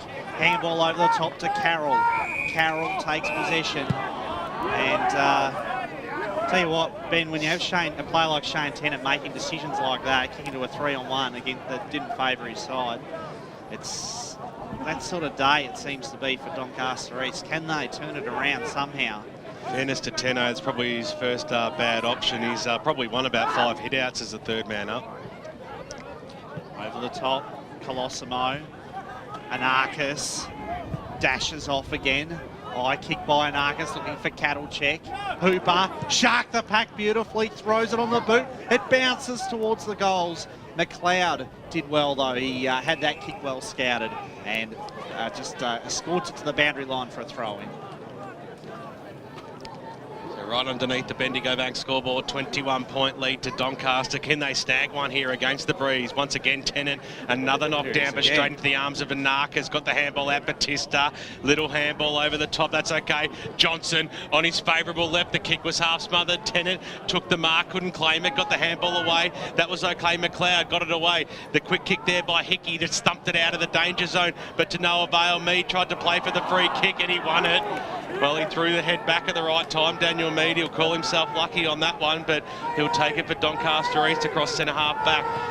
You know he'll kick it 50 to 60 metres. He thumps the football now out towards the wing position, bouncing away from Papa Constanta now. He'll be hoping it gets seen over the boundary line by Angelo Ramboldi, and it does. Those sort of kicks are playing into Doncaster's hands. They're really to the dead side of the ground. We need to attack up the middle a lot more than that, or to the attacking side. Couldn't agree more. They need something. They need a couple of quick goals, Doncaster, or this game could be beyond them. Pearson charged the pack, got brought to ground. It was a fair tackle. Umpire said, give it back to me. Let's start this game again. Still 21 points the margin. 21-minute mark of the second term. Shepherding from Morrison in the ruck contest. Gave it away to Mackenzie. Got it away to Scotland, who got it away to Anarchis, who they're going to switch the play here. Doncaster is risky business, but see Cavallis, who's having some sort of a game, takes the mark across some centre-half back. Switches the play out wide towards the caveman, Benny McGarnis. Good to see he's grown the beard back for finals time. Benny over the top he goes. Short passes on, that was okay. Bits and pieces. The old 1-2 took the mark. McGarnis, and on the right boot drives it up towards the half-forward line now for Doncaster. McLeod was at the back, got a fist on it. Martin trapped it for Doncaster East. His handball was a bit of a hospital one. Stolen there by Johnson, who copped one high. So he'll kick it from about 70 metres out from goal. It was a beautiful kick too, because when you kick it towards a class player like Anarchis, you'd expect him to pull it down, and that's exactly what he does. 45 metres out from goal, directly in front. As soon as that free kick was paid to Johnson, Anarchis, I just watched him, he bolted to the centre-half forward position. He's so dangerous, he never stops moving, and that's what makes him a really, really good player. Sucking in the big ones, Chris Anarchis. Tell you what, this is a huge kick. We know Doncaster have the lead, but to kick the only goal for the second term at the 22-minute mark is gigantic, and he kicks hard at the football, and he kicks straight at the football. Fifth goal on the board to the Doncaster Football Club, and the big player, the big-time player, Chris Anarchis, slots his first for the Sharks, and they move to 5-2-32 out to a very, very handy lead. 27 points now it is, Ray Baird, on the Bendigo Bank scoreboard. Yeah, look, disappointing for Doncaster East, because, you know, neither side had scored a goal for the quarter up until then, and I just thought they were just sort of playing themselves back into the game and giving Steve Buckle something to work with at half-time, but that goal's just sort of blown that theory out the window. 27-point lead then for Doncaster. Hickey throws it on the boot, tumbles it forward. This is Coleman. Coleman at half-back. He's off and running. Dishes off the handball to Lee Bell. Little handball over the top was effective. Colosimo. That was very effective little give to Sia Cavallis. They teamed together beautifully then, the Sharks.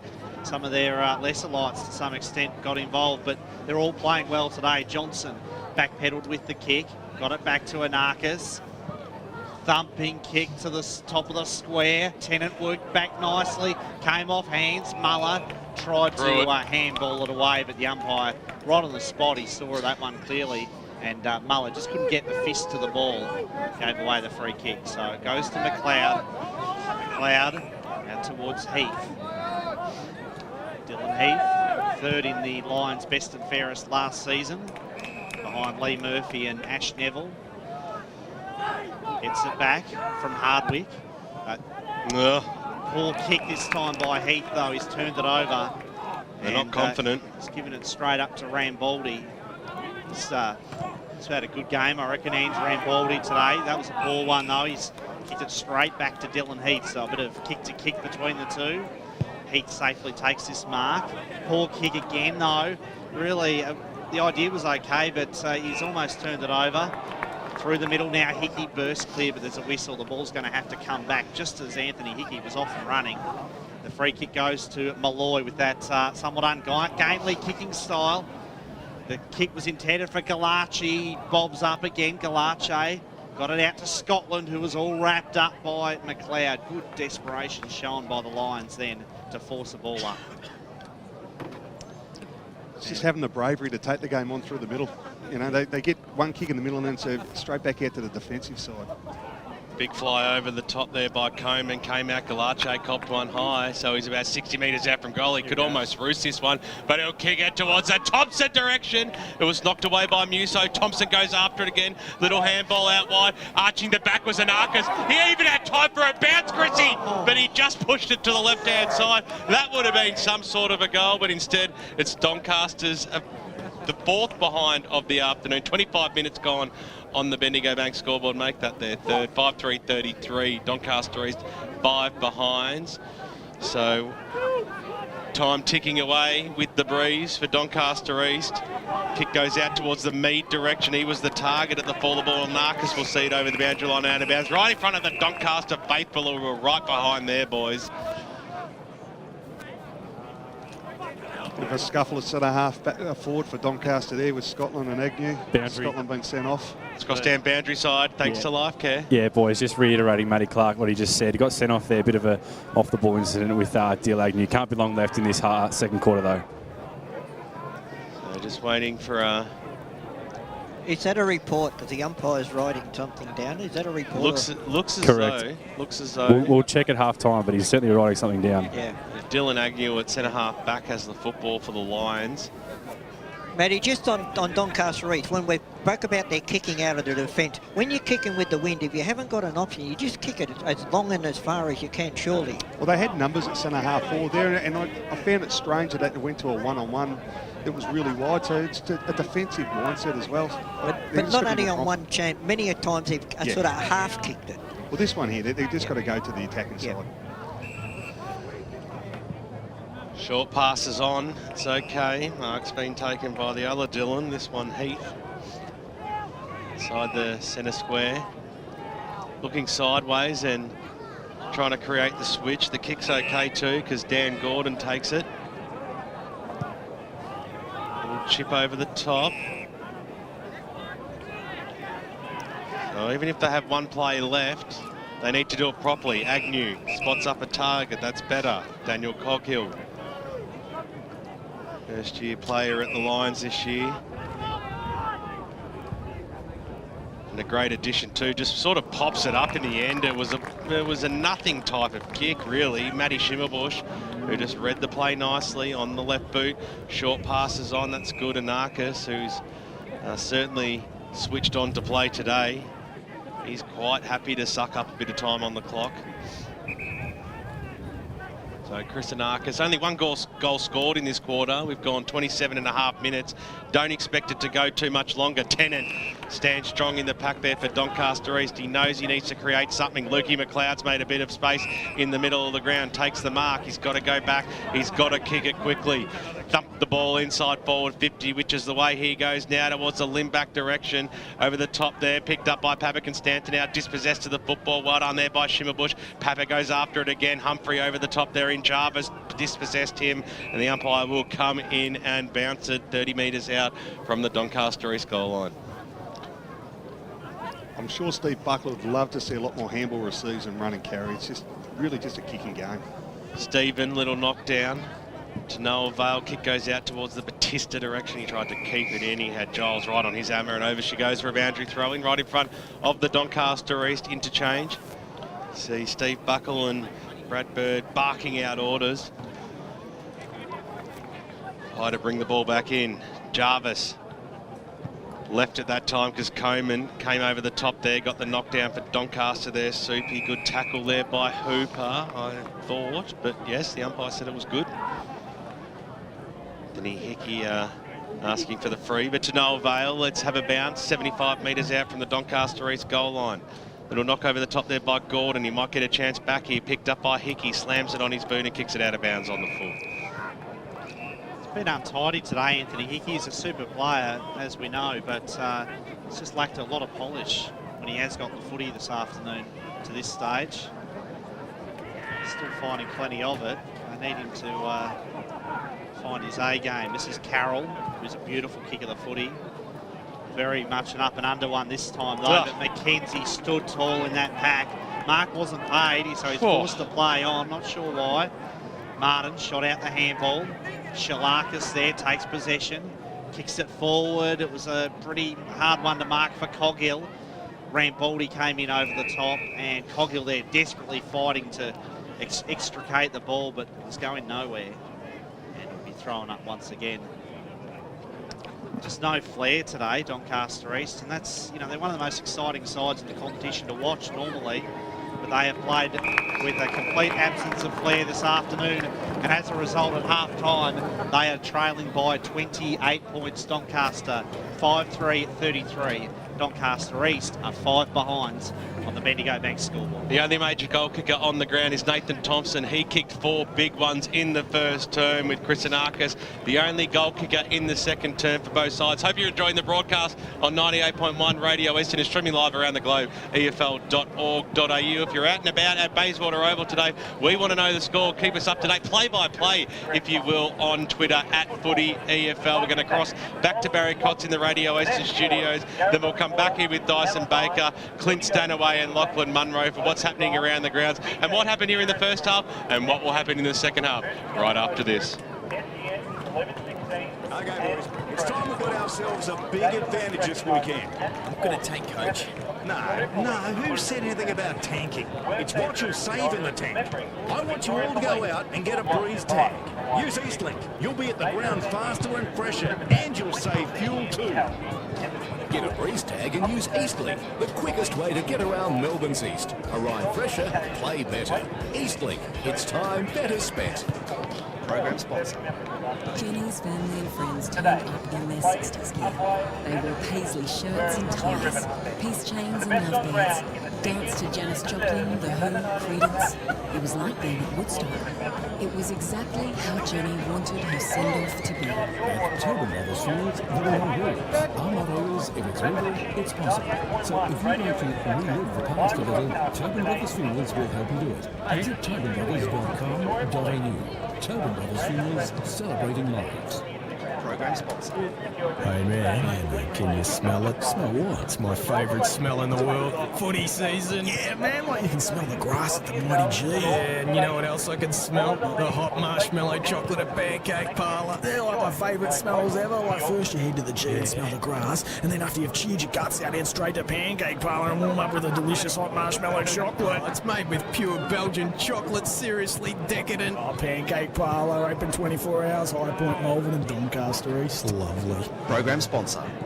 Radio Eastern 98.1. Barry Cott's back here in the studio. It's 26-4, and we'll return for the Pie Shed halftime show out there at Tullamore Reserve in Baronia, where the Division 2 Grand Final halftime score is Doncaster 5-3-33, leading Doncaster East 5 behinds 5 points. Now, another game being played today is in First Division. It's the preliminary final between Borland and Vermont out there at the Bayswater Oval. And at quarter time, it was Bourne 1-4-10 leading Vermont 1-1-7. Now, in the second quarter, Bourne managed to kick 4 goals, and at half-time, it's Bourne 5-7-37 leading Vermont 1-3-9. So a 28-point lead to Bourne at half-time. Bourne 5-7-37 leading Vermont 1-3-9. The third quarter is about to get underway, and the winner of this game this afternoon, the preliminary final, will play Norwood next week in the Division 1 Grand Final out there at the Bayswater Oval. All right, and we'll have a full match report in BGC Bayswater post-match of that game, Bourne and Vermont, around about 5:30 this afternoon. But time to check some AFL games today, and the big one is over in Perth at Subiaco Oval. It's between Fremantle and Sydney, and it's currently the 16-minute mark of the first quarter, and it's Fremantle 2 goals straight 12, leading the Sydney Swans 5 behind 5 points. Goal kickers so far for the Dockers, Ballantyne and Walters at 1 each. Possessions, Neil to this stage has 7, 5, and Hill also 5. And possessions for the Swans, Goods has 6, Mitchell also 6, and Cheddar 5. Last night at Subiaco Oval, it was a win to the West Coast Eagles to the tune of 32 points. It was West Coast 14-12, 96, defeating Hawthorn 9-10, 64. And the other game this evening will be at the MCG, a qualifying match for the Western Bulldogs in Adelaide. Qualifying the fact that they have to win, otherwise they're out. And that gets underway at 7:20 p.m. tonight. So MCG game, Western Bulldogs in Adelaide tonight at 7:20 p.m. And we'll be back in just a moment with the Pie Shed halftime show, giving a wrap-up of the 2 quarters of action in our Division 2 Grand Final this afternoon, occurring between Doncaster and Doncaster East. Right here on EFL Gameday, Radio Eastern 98.1. For the best EFL rap on radio, don't miss EFL Sunday, thanks to Crocs Play Centres. From 10 till 2 every Sunday morning, the EFL media team bring you all the final scores, goal kickers, best players and ladders, following a big round of EFL footy. The gang talk to winning coaches, players and special guests to bring you the final scores from all the seniors, reserves and under-19 matches. EFL Sunday, going live and local for your footy from 10 every Sunday morning on 98.1 Radio Eastern. EFL mobile web app. Own a smartphone and love the EFL? Then the EFL mobile web app is a must for you. Go to m.efl.org.au to access fixtures, results and ladders for all EFL grades. You can also receive live around the ground scores every Saturday afternoon from the palm of your hand and contribute to the mighty EFL forum while you're online. Download the EFL mobile web app to go live and local for your footy, right from the palm of your hand. Love it local and keep the radio dial locked on 98.1 Radio Eastern. EFL Game Day kicks off at 1 every Saturday as the EFL media team bring you all the EFL Game Day action, thanks to the Pancake Parlour. On Sunday, tune in from 10 for Crocs Play Centre's EFL Sunday for a complete review of all the senior EFL matches. Wednesday night from 6, tune in to the Huddle with Boris and Mercedes, Aaron Kirkby Rodeo and Will Taylor for a lighter look at the EFL. Love it local this season on 98.1 Radio Eastern. EFL.org.au is a must-visit for the die-hard Eastern Football League fans. In our news section, check out the latest news, feature articles and video programs, including the Inside Football Friday preview. Have your say in the EFL poll. Check out all the latest EFL videos. Best of all, you can listen back to any EFL radio program at any time. To go live and local for your footy, head to efl.org.au. EFL Saturday Game Day continues. Let's head back and go local for your footy. Welcome back to Toolmore Reserve in Boronia, and it's one-way traffic at the moment here on EFL Game Day, all thanks to the Pancake Parlour. We've just been indulging in some Pancake Parlour pancakes, so if you're around at Toolmore Reserve in Boronia, make sure you head to the Footy EFL tent on Centre Wing and grab yourself a couple of samples from Pancake Parlour located in Knox.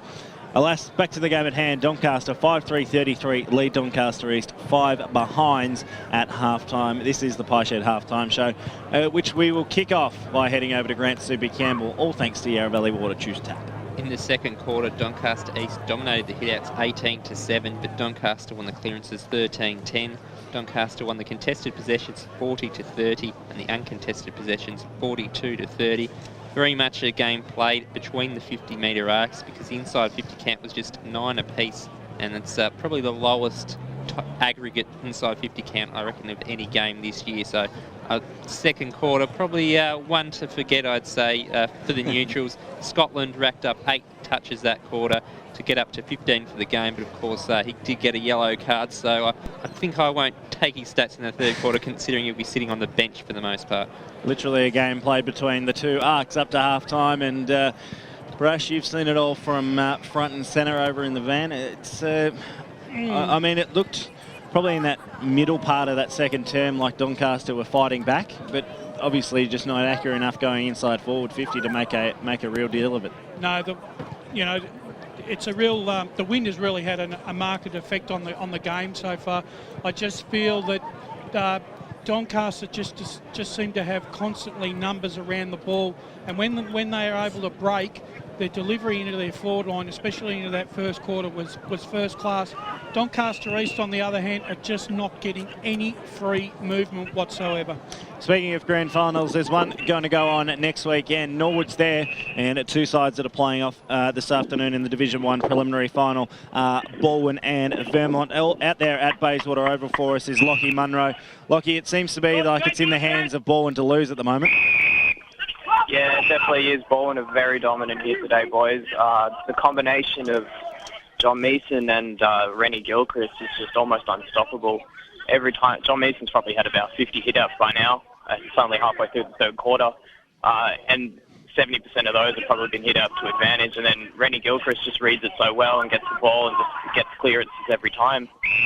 So a pretty dominant display. We got a tweet early in the game that Baldwin took advantage and managed to get ahead at quarter time, even though they were kicking against the breeze. What are the conditions like out there at Bayswater Oval? Yeah, there was a breeze. It's kind of stopped now. Vermont's currently hoping to kick with the breeze for the rest of the quarter, but Baldwin were definitely kicking with the breeze. It was very strong in the second quarter, and that's why they were so dominant, kicking about 5 goals during that quarter. Yeah, definitely kicking against the breeze didn't help them in the first quarter, but Vermont were able to stop that. Lockie, it's Brash here, mate. Vermont start feeling their legs a little bit after 2 hard hit-outs at Ringwood, because it just seems like there doesn't seem to be much run there. Yeah, no, you're definitely right. They look very tired. They're utilising their rotations all the time, and Bernie Deneen keeps coming off and going into the room, getting his legs massaged and coming back on. It's very troublesome. I think they're down to 3 on the bench, because I can't remember who is injured, but someone is definitely injured. And, yeah, they're just running out of legs at the moment. Baldwin are running all over them. Bernie Deneen struggling to get to the finish line and what could potentially be his last game. Lockie, just before we let you go, obviously the game's going on there being a little bit ahead of ours. Can you give us the score at the moment? Yeah, 15 minutes gone in the third quarter. Baldwin 6-7-43, lead Vermont 3-8-26. Well, we look forward to hearing more about that after 5 o'clock and probably after 5:30 by the time we clear out of Toolmore Reserve. All the best, and hopefully the game tightens up in the second half. No worries. Thanks, boys. Thanks to Lockie Munro, our man on the spot out at Bayswater Oval, where it is currently Baldwin looking to have 1 foot inside the Division 1 Grand Final next week, and we're going to have a replay of last year's Grand Final. This time, Norwood. Actually, Norwood went in the easy way both years, didn't they? Of course. Confusing myself for no need. Back to the game at hand, though, of course, it is Doncaster 5-3-33, leading Doncaster East 5 behinds. Josh Dawe, you've been on the boundary. Obviously, the man to stop is clearly Nathan Thompson. Is there a key defender that is going to make any sort of a difference in the second half? Look, I thought Jeremy Mercer did pretty well that quarter against him. There was a lot of pressure on Cogsy in the first quarter, but they switched him with Moose and threw Cogsy down back. He did all right. In saying that, though, they didn't nearly have as many inside 50s, so the ball wasn't coming in as well. Yeah. Probably going to be, I think, as Ray Baird said during the quarter, a bit better of a body-on-body player for Thompson. I think it's still the midfielders, though, that are getting away. We've heard some of the stats, and Narcus still looks dangerous. They tried to put Stephen onto Thompson, but he's still got a fair bit of the ball, and their use has been fantastic, and they're really moving forward nicely, but defending well as well. They're just playing their game. It's very comfortable for Doncaster at the moment, and you'd be hoping that Steve Buckle encourages his players to try and play a bit more of their game style and make Doncaster a little bit nervy. Does he throw caution to the wind, Bucks, at half time and throw the baby out with the bathwater and try something different? Right, a few structural changes just to see if he can break the Doncaster dynamic a bit? I think there's just blokes that have got to find a bit of form in this second half. It's so basically the way I see this. This was probably the expected result. Mm-hmm. Maybe give each side 1 or 2 less goals and make it a bit closer, which is what we thought. But I think the dominance of Doncaster's key players was always going to be the difference, and it basically the difference in the game and where the Doncaster East were going to be able to get close or win was whether or not their bottom 6, like we've been talking about for the last 3 weeks, we're going to strike. And to be honest, they've got a lot of blokes who have been flat through this first half of the game. And not even their bottom 6. Certain guys, Nicky Batsanis hasn't had Hardly a lot of the ball. Dylan Agnews has probably had some low possession numbers. Sort of picked it up in the second quarter as well. Yeah, just certain players not quite finding their feet, and it's very remiss to me to say that they're going to be totally at it for the rest of the game, but need a big second half because they rely a lot on some of those players that aren't in that bottom 6, let alone those players that are. They can't afford to be 8 goals to 1 down. No, they can't. Because the way they're playing and the way Doncaster have shut down all their space into in their forward line. Lindback, I reckon they're going to have to play him up centre half forward. They've got to try something to get him in the game. He hasn't been able to get a hands on the ball, which hasn't quite gotten deep enough. But they, like you said, Brash, they need the first look, 2, even 3 goals, and even if they cough up 1, they need to keep pushing. But if Doncaster start getting the first ones, it's very, very hard to come back. I mean, that's probably the biggest point, is the fact that they've been probably well and truly dominated. They've had a fair few things handed to them in this first term and been taught a bit of a lesson. But they're only 28 points down. Exactly. I think if you're within 30 points at any point in a game, 5 straight kicks, and obviously the game turns around. I know I'm a mathematical genius, but I think 30 points is probably that mental barrier. Yep. So I think that's where you talk about Doncaster East probably need 3 out of the first 4. Yep. They start chipping away at that lead. I think if they give away the first 2 or 3, it gets very, very hard, and I don't see them coming back. But if it goes the other way and they kick 4 goals to 2 in this quarter, they've reduced the margin by a couple of kicks and are within striking distance with the breeze. That's the ultimate in this quarter for Donny East. It's the perfect scenario. It's what they need if they're any chance of taking this game home, because Doncaster have been quality in the first half, and they'll be backing it up for sure again. Do you throw someone back down in front of Nathan Thompson as a spare man? No. Do you go that defensive, or do you need to? Can't afford to. And I didn't mind Musso that half, but yeah, you just can't afford to. I suppose the thing is you've got to. That breeze obviously is pretty supportive, and we saw him. We saw Thompson kick one from pretty wide to the outer side. I think you've basically just got to create an open area for Doncaster to use if they are going to go inside 50. That pretty much works within the forward flank at the. I suppose it's the Baronia Road / Tormore Road corner of the ground, where it's going to be hard to kick with, regardless of whether you're good or not. Exactly. Well, the way the Doncaster mids were pushing Doncaster East to runners into their forward line, it forced Limback to be leading into really wide positions. Yep. And he didn't get a shot on goal, but even when he was leading, he's leading right into the flank. So even if he does muck, it's a really tricky shot.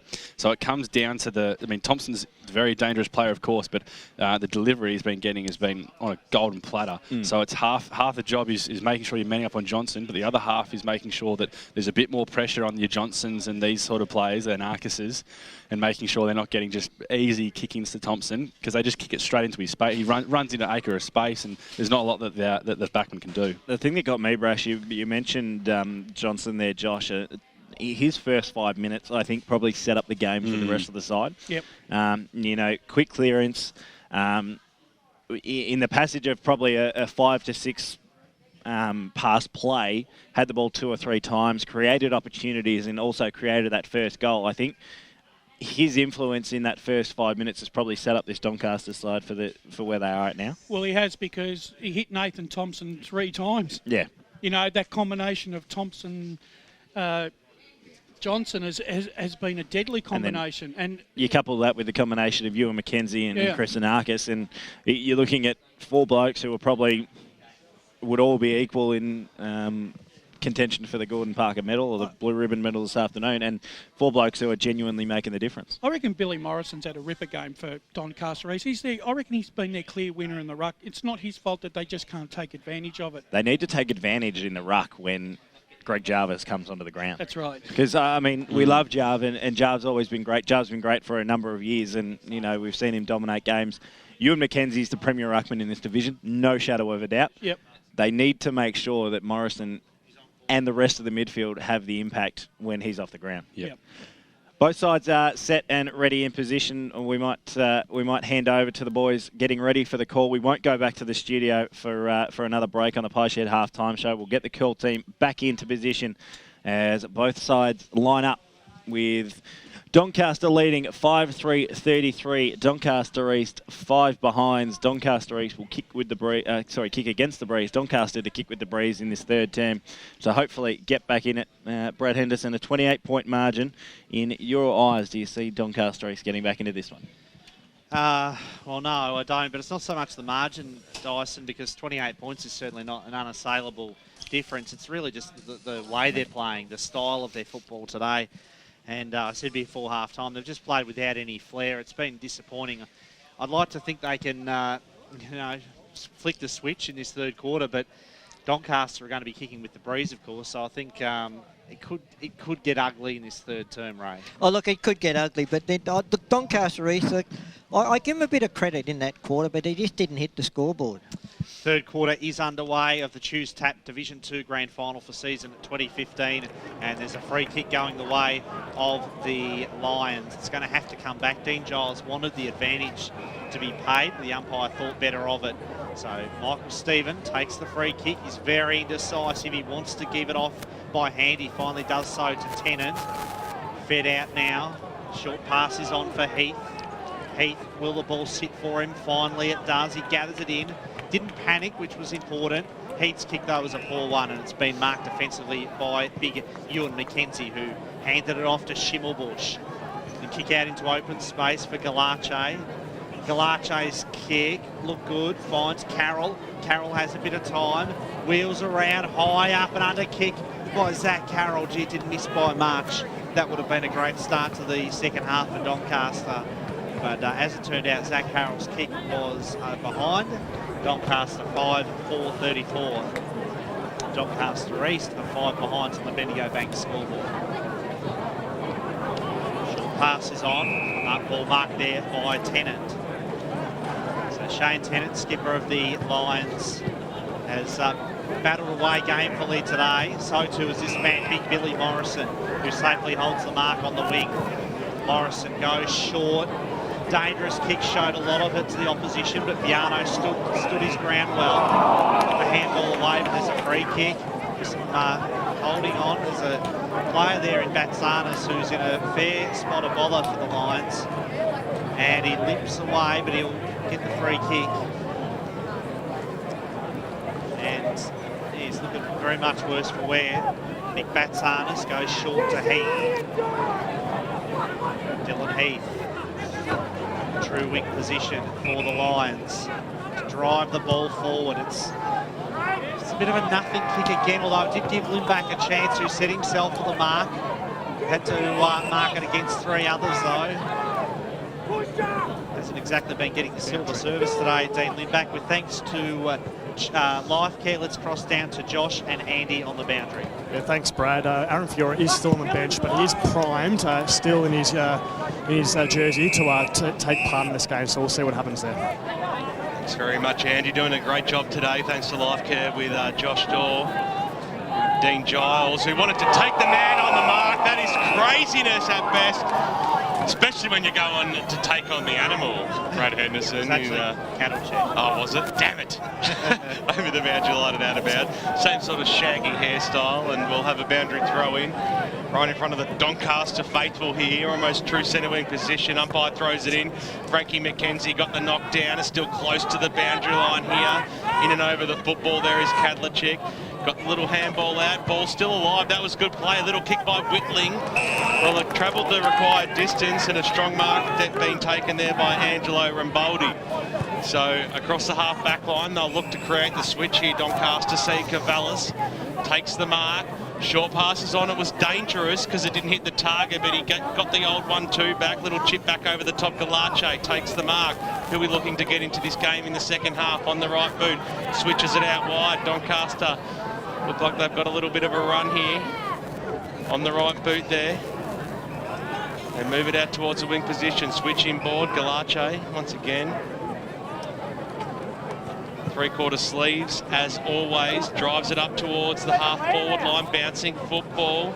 Tennant brought his opponent down. Picked up there by Rambaldi. Slammed it on the boot inside forward. 50 over the top there of Thompson. Bouncing football. It's anyone's football here. Who can trap it? Oh, Zane Kadlachik, who was after it. He's all over the football at the moment, Kadlachik, and it goes over the boundary line and out of bounds. 4.5 minutes into this third term. Still a 29-point lead to the Doncaster Football Club. Hickey got it away to Giles on the left boot, thumped it out. McKenzie and Morrison go at it. Billy gets down low, got the little handball out. He had no support. McKenzie got it, came out. Tim Whitty got dispossessed of the football. Schimmelbusch, little shimmer of a handball away. Pardon the pun. Goes up towards the half-forward line. I think it was Coleman in there. The umpire's going to call it back. And it will be a free kick to Doncaster, I believe, and a free kick on Billy Morrison, which is not going to help with the yellow card, and he will be sent off for basically the remainder of the third term. That's huge, absolutely huge to have him sent off. So there's a fine line between aggression and having that mindset and just doing the silly stuff. I don't know what he did there, but yeah, it's going to hurt the team. Looks like he wants to give the old handball away, Mackenzie, and he's eventually going to. Here's Anarchis. Eventually kicks it up towards that Thompson direction. Tennant at the back. He couldn't quite pull the mark down. He goes after it again, the skipper. He did well, got it away to Hickey, and now the Lions are away. Will they use the middle of the ground? No, they'll go out wide. Did a 2-on-1 situation. It was almost 3-on-1. Pavic and Stanton now. He just had no support there. Anarchis, the old 1-2. He'll go for the old 1-3 potentially. Johnson on the left boot drives it inside forward 50 through the arms there of Giles. Batista's there as well. Got a little toe poke on it. Bouncing football towards the forward pocket. He traps it eventually. Little handball backwards towards Galache. He couldn't pick it up. Little handball over the top there by Whitling to Giles, who I think caught one over the shoulder, so he'll take the free kick, and the Doncaster East fans will breathe the sigh of relief. On the left boot, it's a good kick out towards the Heath direction. Took a strong mark. Now he has to take the game on. He has a bounce, dumps it on the right boot, out towards the wing position. They just are not hitting targets, Doncaster East at the moment, but maybe here's their chance. Pavic and Stanton out. He was brought to ground by Mackenzie in a brilliant tackle. Boundary. Mackenzie knocked it over the boundary line and out of bounds, which is where we'll cross now, thanks to LifeCare, Josh Dawe. Quick injury update on Nick Batsanis, boys. Got stood on in the tackle, his left ankle. It's been strapped. He's trying to do some run-throughs now. Still a little bit of a hobble, but expect him to come back on in a sec. Freo leads Sydney by 11 points in the second term, but it's Doncaster East at this moment with through Micah Stephen on the right boot, kicks it up towards the Martin direction at the back of the pack. He tried to trap it, goes after it now, got a little handball away. Good tackle there by David Malloy, which is rewarded. And he'll take the free kick right on the defensive arc, right in front of us here on the broadcast position out here at Baronia. 7 minutes gone in this third term. Short passes on, that's okay. Schimmelbusch will switch the play on the left boot. He will indeed, has 2 bounces and then unloads with that trusty left foot kick out into the path of the animal. Batista traps it against Giles, did really well. Really the well. handball was effective, the kick from Anarchis. Turned it over though to McLeod, who shared it with Coghill, who burst his way through, got it to Whitling. Whitling wants to get back onto that left foot. His handball though for Whitty put him under a lot of pressure. He will get the free kick though, Tim Whitty. So that worked out okay for the Lions. Got it to Gordon. Now it's with Heath. Micah Stephen goes very, well, not very short. It was a high kick, but he found Stephen. Really hung it up in the air for a long time. All the Sharks defenders get back. Great spoil there. That was terrific. Coming from behind there for the Sharks. The handball from Fiora to Jarvis. Agnew through some heavy traffic. Got it to Heath, who's had a big third quarter. Heath's kick was a good one. And he's found it, Jack Martin. Got to kick this goal. Mark. Good strong grab then from Jack Martin. Played in front. He's pretty skinny, but he showed good strength that time. And you're absolutely right, BWS. He has to kick this goal. They've only had 5 behinds for the day. He's kicked one of them. He needs to kick his first goal. Very talented youngster. He's missed a lot of footy over the last couple of years. He has a chance to be a hero here, but it was a terrible kick across the face of goal. Fell well short of the distance. Stevens handball got it out there to Batsanis. Jarvis working hard on hands and knees, paddled it out. Daniel Mead got a hand to it, but he couldn't control the footy, and it's over the boundary line for a throw-in. Let's cross down boundary side, thanks to LifeCare. Good update on the, good news on the injury front with both Fiora and Batsanis back on the ground. You guys have called him. Also, that yellow card that Billy Morrison got before, forearm to the neck behind play, just really ill-disciplined. Thanks very much there to Andy Paolacci for clearing that one up.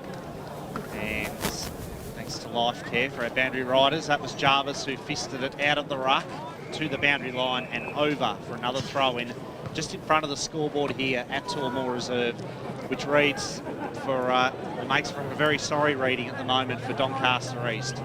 They trail by 29 points. They haven't kicked a goal yet.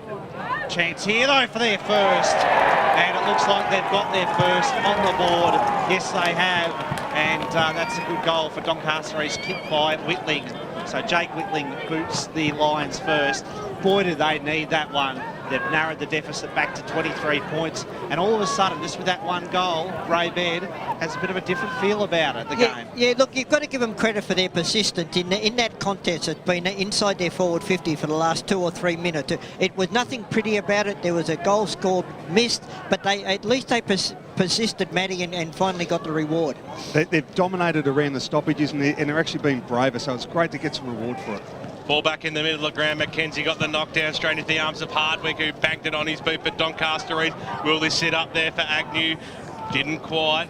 Nicely done there. Picked up there by Coleman, who dribbled it along towards the boundary line. Still a hot football. Johnson will chase after it. He got a handball away to Anarchis, who just arched the back, squared himself up, then dumped it towards the Thompson direction, who almost pulled it down. That would have been a ripper play out towards the boundary line. Doncaster East keep the ball alive, and a clever kick to gain a valuable 20 or so metres. Finds the Daniel Mead up towards the wing position, looking for Gordon versus McKenzie. Gordon hits the deck, and he goes in. The umpire crosses himself, and that's a good result for Doncaster East. Let's cross down boundary side, thanks to LifeCare. A couple of injury niggles for Doncaster. Matt Schimmelbusch came off favouring his right leg. He's just doing some walking around at the moment. Also, Jaden Hooper got a slight knock in the middle of the ground, and Dan Gordon a bit proppy, and just as I speak, Heath Scotland's coming back on the ground. Great stuff, Josh Dawe. Humphrey got the knockdown to Frankie. The umpire said it was a free kick to Doncaster East, so a little bit lucky, but Nick Batsanis, who's looking sideways, he should just be looking forward. In fact, that's the way he's going to go. He's going to drive the ball up towards a Shalakis direction, took it on the second bite, arched his back, got the little handball away. Well, it was a looping one and put his teammate under a lot of pressure. He had to bring it from behind and go after it again. Shalakis, third time lucky, perhaps in there helping him out, Daniel Coghill. Let's have a bounce inside the centre square. Grant Campbell, thanks to Choose Tap Match Stats. Clearance is 6-1 in favour of Doncaster East. They have to make amends for these.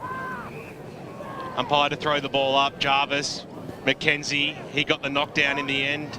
A lot of players surround this football, and the umpire will bounce it once again. The animal in there.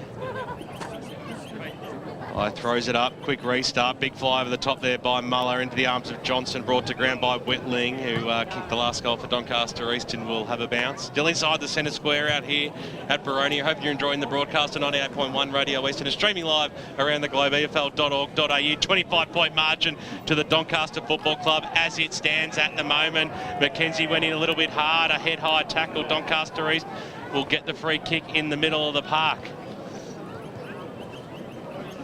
And it will go the way of Lowther. Gets the handball away. That's good play. Jai Hardwick drives it up to centre half forward as a 2-on-1 situation. Over the back of the pack, can Agnew be the first player to meet it? Put a little bit of a pressure on, and over she goes for a boundary throw-in. No, in fact, it was a little bit too crude on Angelo Rambaldi, who takes the free kick, goes back to Zach Carroll, who wants to switch the play here. It's a risky kick, but it was a beautiful one too. Michael Batista takes the mark, it's a little handball away, and now they're off Doncaster. Here's Malloy in the middle of the ground.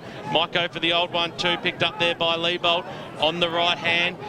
He will go for the 1-2. Now on the left boot, switches the play out wide. It was a dangerous kick. Now Doncaster East can potentially have their chance. Here's Batsanis on the right boot, drives it towards the limb-back direction. Over the top of his head, though, they just can't find Dogger today. And Benny McGarnis, who's one of the best full-backs of all time, takes the mark and switches it out wide to Nick Coleman, who drives away for Doncaster. Coleman's kick up towards the wing. Numbers favour the Lions here. They had the 2-on-1. Heath thought about dishing off the handball, finally did so. Gets it back now, Dylan Heath over the top to Mead, but it was a poor handball that time, and it just floated over the head of Daniel Mead. Free kick, Doncaster free kick though, so it worked out okay. Dylan Heath, he has a chance to reload. Yeah, he's certainly been heavily involved in this third quarter. He's standing tall for the Lions. Heath's kick. Agnew flew high, but went very early, well before acceptances. And the mark was safely held then by big Greg Jarvis, the evergreen ruckman. How good is he? How long's he been around? I played footy with him. I don't even have hair. This style by Jarvis was chopped off by Tennant, who shared it with Agnew. Lovely kick to Whitty. Tim Whitty's little handball to Giles. Giles bangs it long, looking for Shalakis. got a hand to it. Scotland did well, though, in opposition. Dives over the footy. Did he drag it in? They pile in over the top now, and it will be a ball up. There's a lot more urgency about the Doncaster East style at the moment, and they're putting a lot of pressure on at the contest. I like it. Still just 23 points to the margin. The margin's not really the problem. It's Doncaster East's inability to kick goals. Here's a chance for one, though, through Dylan Heath. He got the handball from Batsanis, and that was another golden opportunity, but he was off target. Heath and Donny East move on to 1 goal, 6. Doncaster 5-4 on the Bendigo Bank scoreboard. Johnson switches the ball out wide. They're wasting no time with this. Here's Coleman on the right boot. Drives it up. They've nearly made half forward here. This is coast-to-coast style again. Stevie Muller swings around now on the right boot. Sends it in towards that Thompson direction, and he takes it. Well, once again, a Doncaster East behind. Sees a coast-to-coast play. 4 kicks. Well, 3 kicks up into Nathan Thompson's hand, and can the big man put through his 5th goal of the afternoon? That was great ball movement from a kicking to get it down like that. It's just link up, bang, bang, and all that space in front of Thompson. Tennant was working his hardest to get across in front, but just couldn't get there. Great work. Well, they've taken their opportunities sensationally this afternoon, Doncaster. And Nathan Thompson just absolutely slots it. Give him a shot anywhere in this arc, and he will put it through. He puts through his 5th goal of the afternoon, and Doncaster, they get the answer that they were after. 6-4-40 on the Bendigo Bank scoreboard. Back out to a 28-point lead over Doncaster East at the 16.5-minute mark. Let's cross down boundary side. Thanks to LifeCare, Josh Dawe. Just briefly, boys, Matt Schimmelbusch just come back on the ground with his right knee pretty heavily strapped. Matty, Dean Limback, can you play him anywhere else? Can you move him up the ground, try and get him into it? Or I'm looking at him, he's hobbling a bit too, so I don't know if it's a knee or an ankle, but he's just not moving across the ground, so you risk not getting the ball chased out. And sorry, Matty, Batsanis drives it forward. Agnew takes the mark. Dylan Agnew doesn't want to waste too much time here. He's keen to quickly look for an option. Limback can't really get away. Now he does so. Sets himself for the mark, but Carroll took front position. Ball spilled clear to Heath. Dylan Heath deserves a goal, but again he's off target. He's missed it once more, and it's just managed to graze the behind post there. So in fact, no score for Doncaster East. Free kick to the Sharks in the back pocket. Jay Pearson to take it for Doncaster, who lead by 28 points. Very high kick by Pearson to half back. It was fisted to the boundary line and over for a throw-in. Limback's drawing 2-3 opponents every time the ball's kicked to him, so it's critical those other guys who haven't got anyone on them get dangerous as well and maybe lower their eyes and look for them. Because he's drawing those opponents, should he be sort of trying to take them out of the play? I think he is generally, but yeah. Ball on the deck, close to the boundary line again and over. 28 points the margin still, Doncaster leading. In this quarter they've only managed the 1 goal. And Doncaster East, of course, kicked their first goal of the game in this quarter as well. So a goal apiece as Anarchis shares it with Johnson. Over the top to Hooper. Jaden Hooper through the middle. Kept the kick low. What a pass. Thompson, he had about 6 grabs of it, but in the end he finally managed to drag it in. And we'll go back and line up for goal number 6. Tell you what. And I have no doubt that he will kick this. His kicking today has been unbelievable from a long way out. I know what you're laughing at, BWS. Thompson took that first grab. He had 3 grabs at it. By the time he finally marked it, he was 8 metres further out from goal. And the umpire took him back to where he first touched it. Is that what you were laughing at? You know me so well, Ray. That's right, it was. No, I agree with you.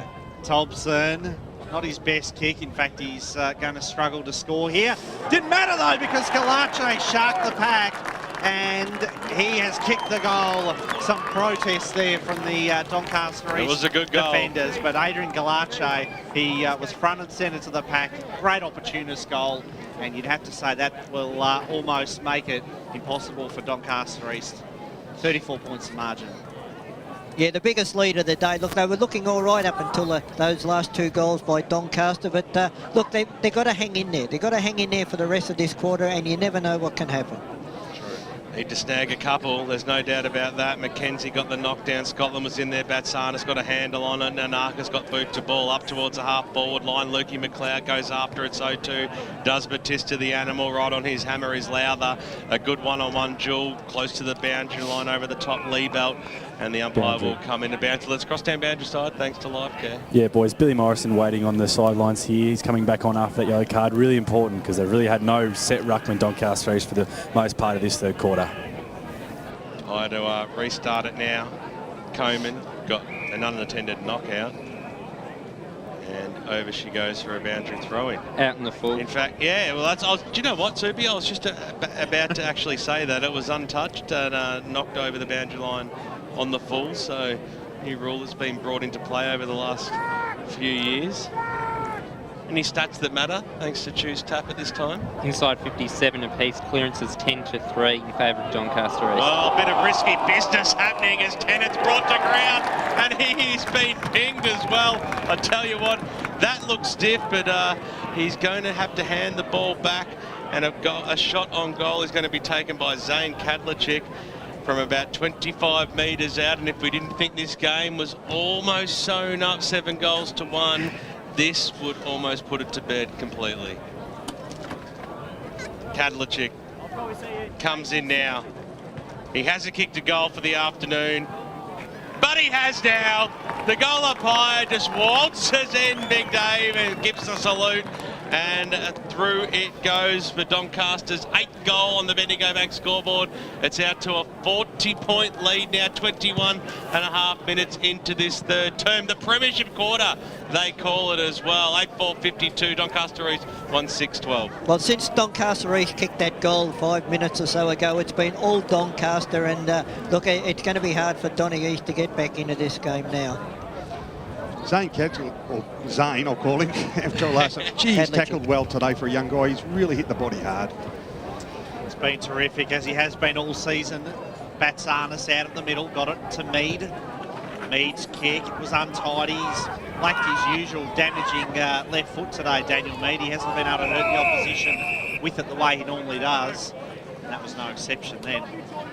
So a boundary throw in, it's at half forward for the Lions. Have they got just one more yelp in them? Morrison, who's battled hard against Mackenzie in the ruck and against Jarvis as well. Bit of push and shove. Fire to throw it up. He says, give me some room. Tosses it up now.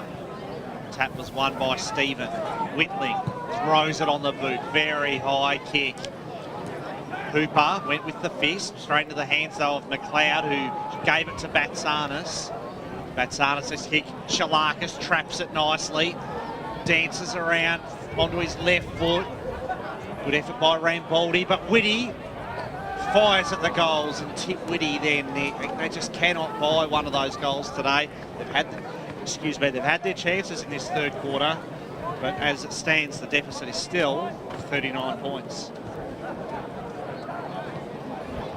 They're attacking well when they're going forward. Like they're getting a lot more run than they had for the first half, but yeah, the accuracy's still hurting them now.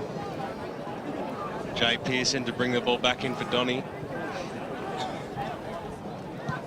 Just asking for the players to run to the far side, and that's where the kick goes now. Tennant, who really has been a solid contributor for Doncaster East today. It's the handball away.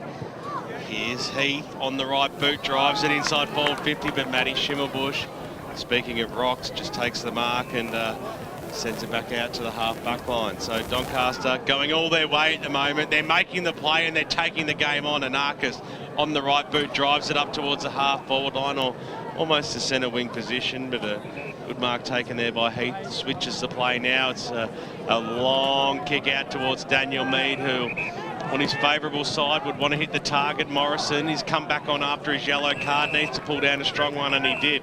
On the hands, gets it back to Mead on the left boot, dumps it towards the Micah Stephen direction, but it didn't have enough purchase. Zach Carroll was in the front spot and he takes the mark. Shaw passes on for him, risky.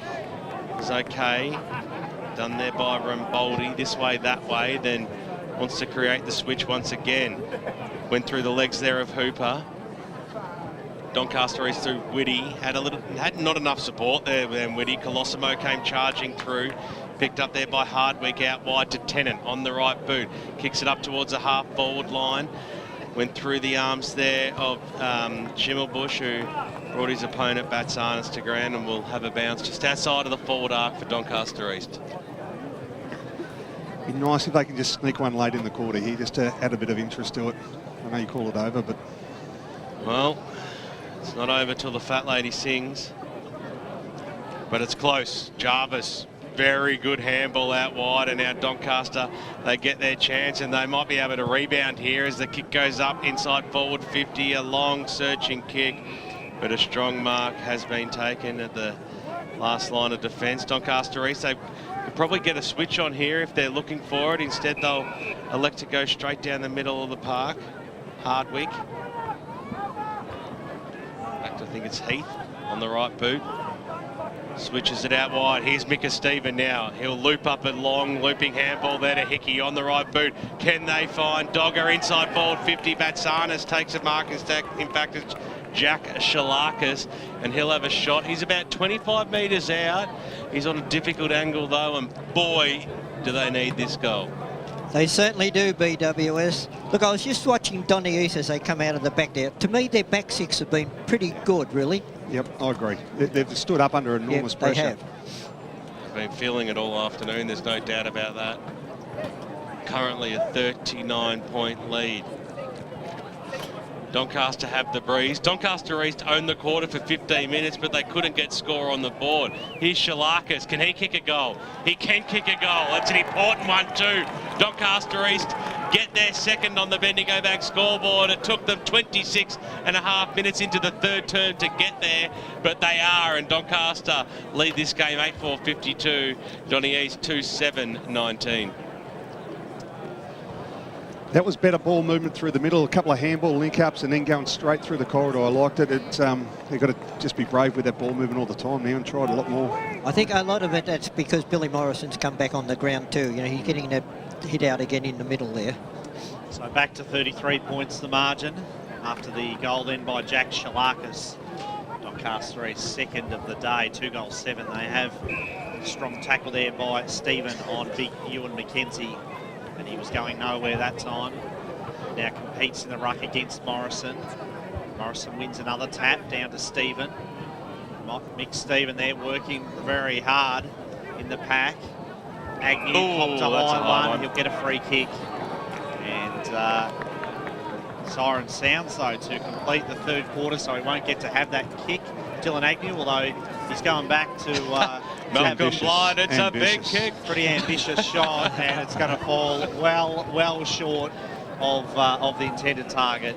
So that is the end of the third quarter. Doncaster 8 goals 4-52. Doncaster East 2 goals 7-19. It is a 33-point lead to the Sharks on the Bendigo Bank scoreboard at 3/4 time. Hope you're enjoying the broadcast on 98.1 Radio Eastern and streaming live around the globe, EFL.org.au. The major goal kicker on the ground is Nathan Thompson, the former AFL superstar. He has 5, the rest is singles. Can Doncaster East come back from oblivion? Only time will tell. There's only 30 minutes to go in Division 2 for season 2015, and Doncaster Sharks have the ascendancy. We're going to cross back to Barry Cotts in the Radio Eastern studios, then come back here. We'll give you the round-the-ground scores from Bayswater Oval and see what can happen here in the final 30 minutes of Division 2 football.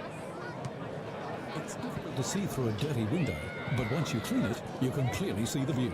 Tobin Brothers Funerals is just like a clean window. Its easy-to-use website and Memory Maker app are so transparent, you don't need to clear the cobwebs to find the information you need. It's all there for you to see and make an informed decision when planning a loved one's funeral. Download Tobin Brothers Memory Maker app today. It's free from iTunes and Google Play. Or find out more at tobinbrothers.com.au. Tobin Brothers Funerals, celebrating lives. Program sponsor. Hey man, yeah, it's crunch time. Is it? Nah man, it's crunch time at Pancake Parlour with the salted caramel crunch. Yeah, house-made warm salted caramel sauce and roasted almonds on 2 buttermilk pancakes topped with vanilla ice cream. Yeah man, it's crunch time at the G, and then it's crunch time at Pancake Parlour. So this is footy speak then. I'm just saying, man, the salted caramel crunch would be great to have after a day at the footy. Pancake Parlour open 24 hours I put Malvern and Doncaster East. Program sponsor. Good news, boys. It's 20% off to travel on Eastlink on weekends and public holidays with a car tag. So, with the money you'll save, you'll have enough. Enough for what, Coach? My birthday present next week. And I have my eye on some sparkly gold footy boots with some pandas on them. Get a breeze tag and use Eastlink, the quickest way to get around Melbourne's East. Arrive fresher, play better.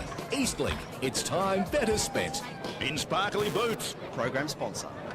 Radio Eastern 98.1. It's 23 after 4. Barry Cott's back here in the studio. A very pleasant 19 degrees in Melbourne's outer east. Got up to 21 a little bit earlier on. A very pleasant day indeed, and some more weather according to the Bureau of the very nice kind tomorrow.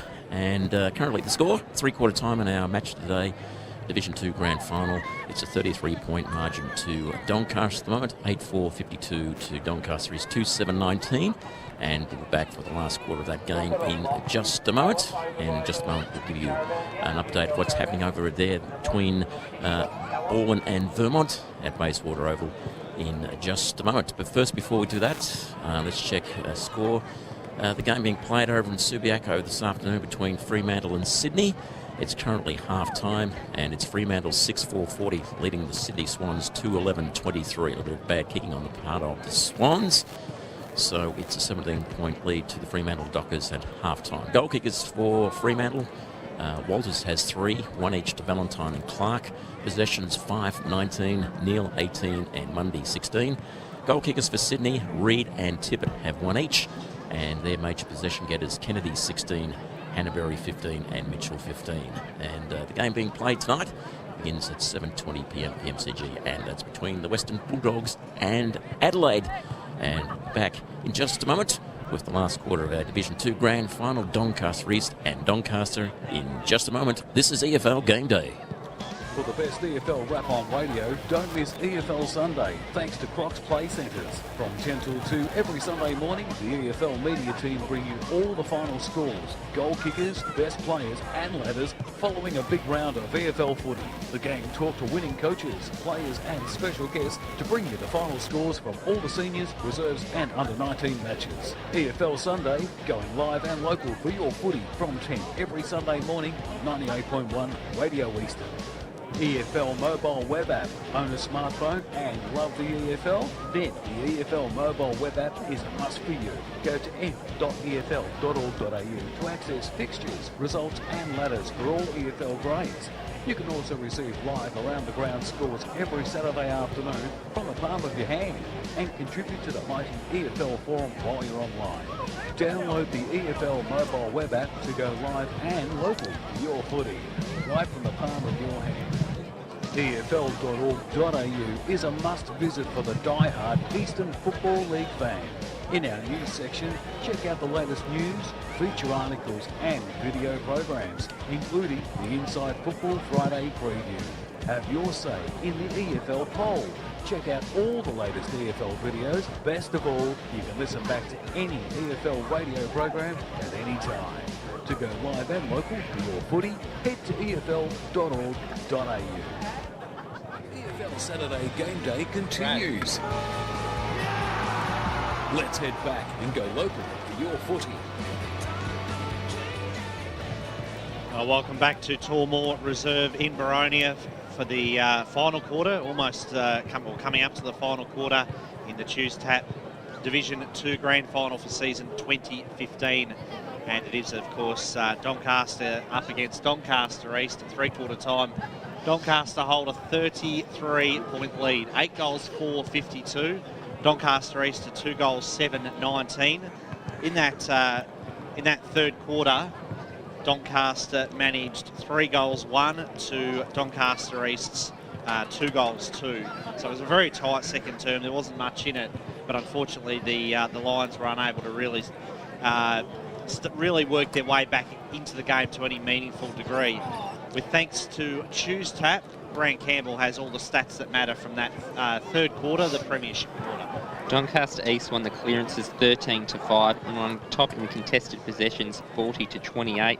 Inside 50 camp though still pretty low, 11-9 the way of Doncaster East, and for any remote hope they have, surely they've got to just sort of break their shackles, take a few risks, because for mine they've been far too conservative after quarter time, almost playing like they're in damage limitation mode, wanting a respectable scoreline rather than going out there and giving themselves that 1% chance they've got. Well, it's half-time in the AFL. Fremantle are leading Sydney by 17 points. Fremantle 6-4-40. Sydney very wasteful, 2 goals, 11-23. Wasteful in probably a similar way to how Doncaster East were in that third term, Matt Clark and Ray Baird, because really the Lions definitely had some great chances to kick a goal. Before we ask you about that, let's cross down to Andy on the boundary with thanks to LifeCare. Thanks, Brad. I've got coach for the Doncaster Sharks, Andrew Tranquilli. Andrew, is it the same message in the second quarter, just to keep that, that defensive style of play, keep it low, keep it wide? Is that what you plan to do? Look, it's absolutely. We're expecting them to look. They have to win the game now. So we've got one more quarter to go, so we're expecting them to be as offensive as possible with plenty of run. So we just need to make sure that we control the footy first, and with control, if it means we've got to be defensive for 20 odd minutes, so be it. And you talked about mental strength with the players. What exactly was the message within that? Look, this group of fellas is a group of fellas that they'll go to war with each other and look after each other. So it's one of those areas now that when it's your turn, and we've just got to make sure we win the game now. Thank you. Good luck. Thanks there to Andy Paolacci, speaking to the Doncaster coach, Andrew Tranquilli. And, boys, tell us about that third quarter. How did you see it? Yeah, I thought Doncaster East attack on the football was a lot better. It's tough going into the breeze. I thought they were willing to run, use handball and just get it in deeper. But to Doncaster's credit, they just build a wall. And I suppose what Andrew said there, it's going to be two different game styles this last quarter. And I know whose shoes I'd rather be in right now, but that said, I think if you can get the ball in the open and just finish the game off, Steve Buckle on the flip side of that won't only just say take the game on, he'll want to finish a year strong and give him something to go into the pre-season with. Now, in their eyes, they won't give up the game, but I think they've got a lot of things that have to go right for them. But the third quarter they started to get run. They looked a little bit tired for the first half. I think this quarter now, just take the game on every chance you can. Handball receives, run, carry. Well, the siren sounds to begin the final quarter of the Choose Tap Division 2 Grand Final. And play is underway, and it's Doncaster East kicking to the Baronia Road end of the ground in this final term. Gordon there was strongly tackled by Pearson, and it will be a ball up with, thanks to LifeCare, let's cross down to Josh Dawe on the boundary. Yeah, boys, Steve Buckle brought the group in before they spread to their lines, was super positive, full of belief. He praised the effort in that third term and told them to feel the momentum, be first and be bold. They're not going down without a fight. And Arcus's kick to centre-half forward, Carroll, the target. Galache, was he held on to? The umpire said play on. Galache continues to dive after the footy. He's not happy, and he says that to the umpire, but there will be a ball up. High throws it up. Scotland gave it to Johnson.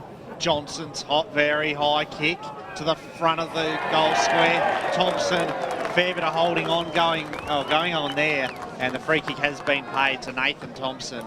It was paid there against Jeremy Musso, who's been moved on to the spearhead, and Nathan Thompson will go back and line up for goal number 6. What a performance by him today. Kicked 4 in the first quarter.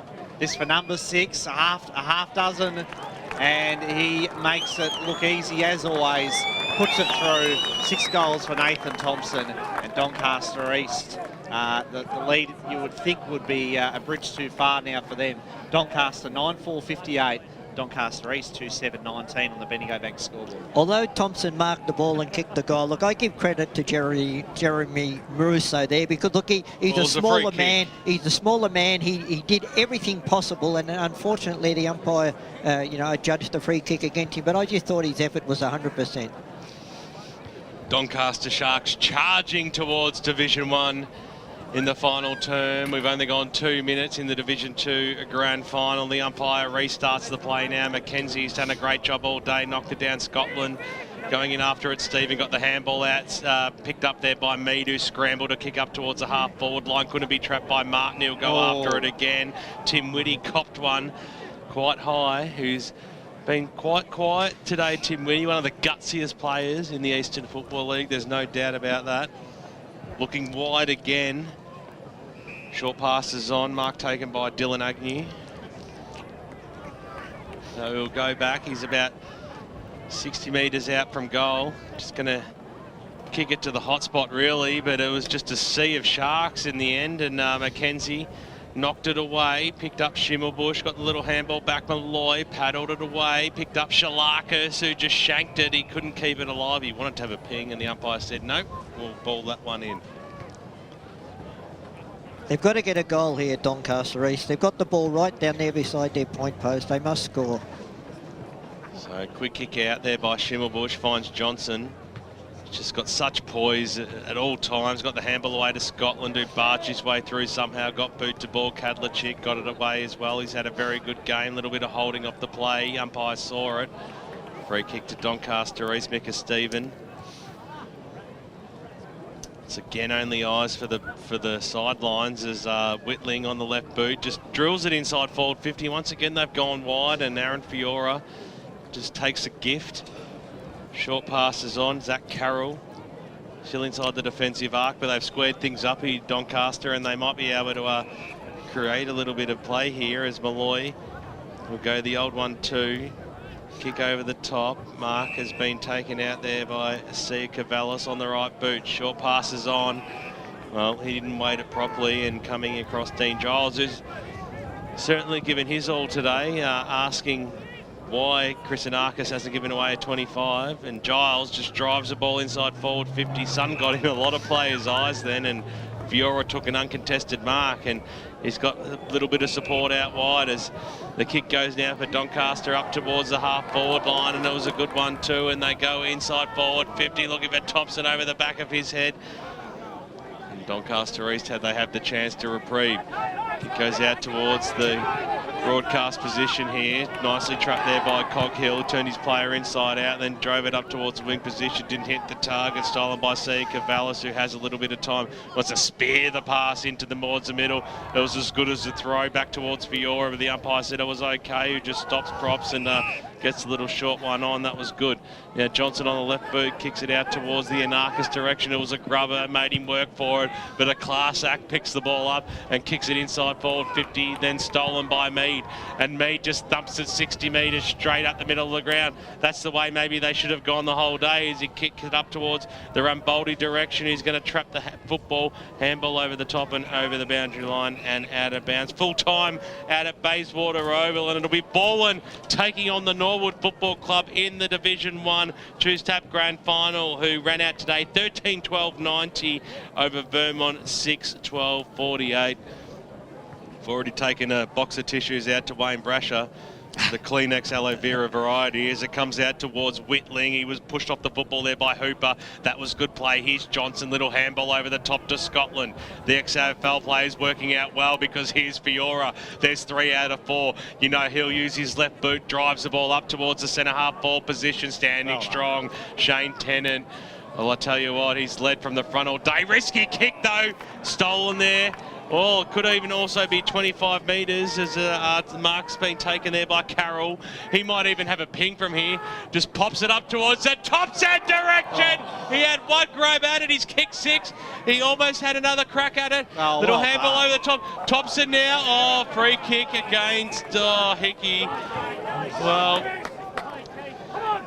slung him after he got rid of it. Yeah, it was dispossessed after he got rid of the football, and it will be a free kick to Doncaster for Chris Anarkis right in front of us here on the broadcast position. He's tugged up right against the boundary line.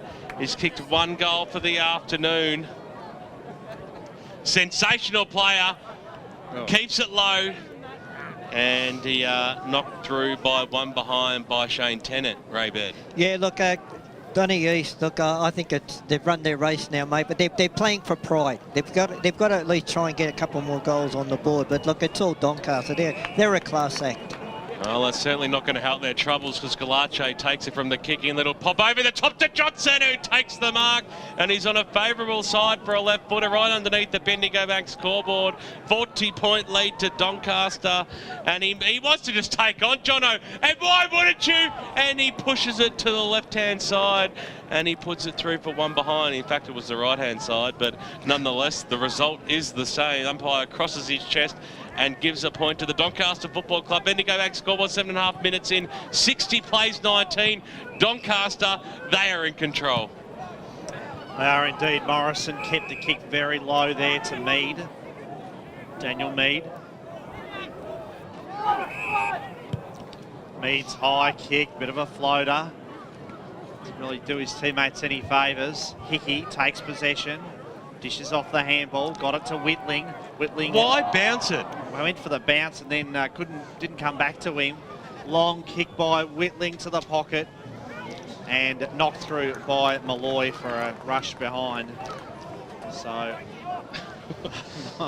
minus score there for. They've got to hang on here, Doncaster East. They're looking like it's just the floodgates might open a little bit, even against the Breeze. Doncaster look like scoring. Yeah, absolutely. So, ball to be brought back in by Pearson for Doncaster. 40 points the deficit. Pearson's kick, broadcast side of the ground. Morrison got hands to it. Somehow the ball came out of that pack, didn't go too far. And it's going to have to come back now to Jarvis, it looks like, for Doncaster. Yes, it is. Little handball. Ball kicked along the boundary there for Carroll. He just couldn't quite take the mark in front of Giles. And it'll be a boundary throw-in. 9 goals, 6 plays, 2 goals, 8 on the Bendigo Bank scoreboard.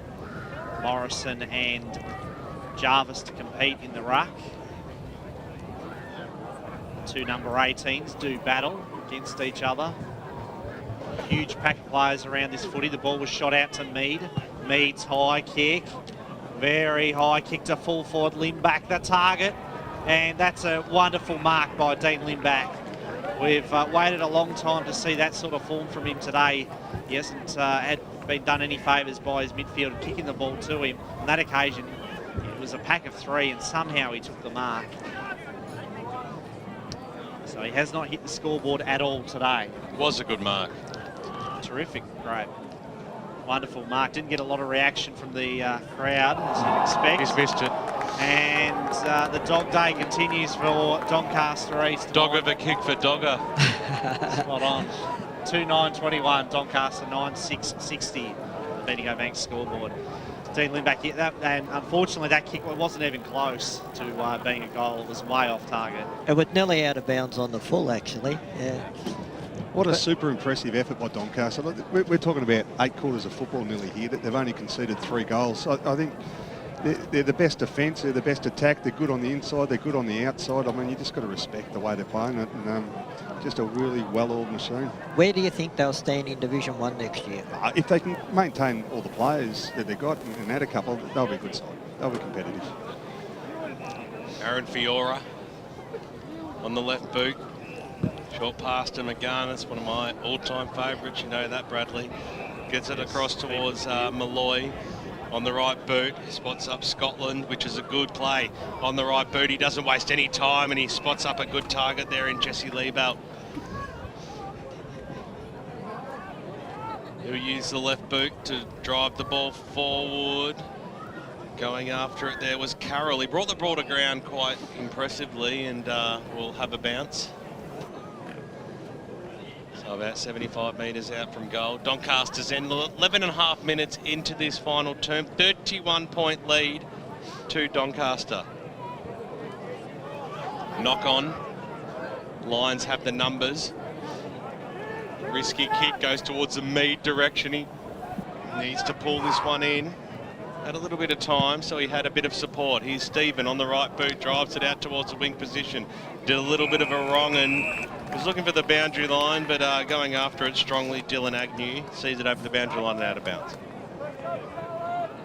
Hope you're enjoying the broadcast today on 98.1 Radio East and streaming live around the globe. We know there's plenty of you watching out there on EFL.org.au. Pye throws it in, bats Arness now for the East. On the right boot, drives it up to centre half forward through the arms there of Viano. Fiora's there to mop up, little handball over the top. That was clever play, Rambaldi. Well, that was also clever play, snapped it across the body, looking for Schimmelbusch, who copped a Shane Vaughan wrong and over the boundary line and out of bounds.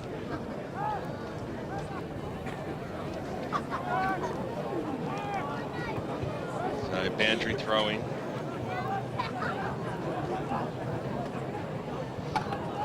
Big crowd out here today. Great sights for Melbourne Metropolitan Football. Umpire will restart this one. 39 points is the lead. And it's too big to come back. Doncaster, they're going to be premiers in Division 2. There's no doubt about that.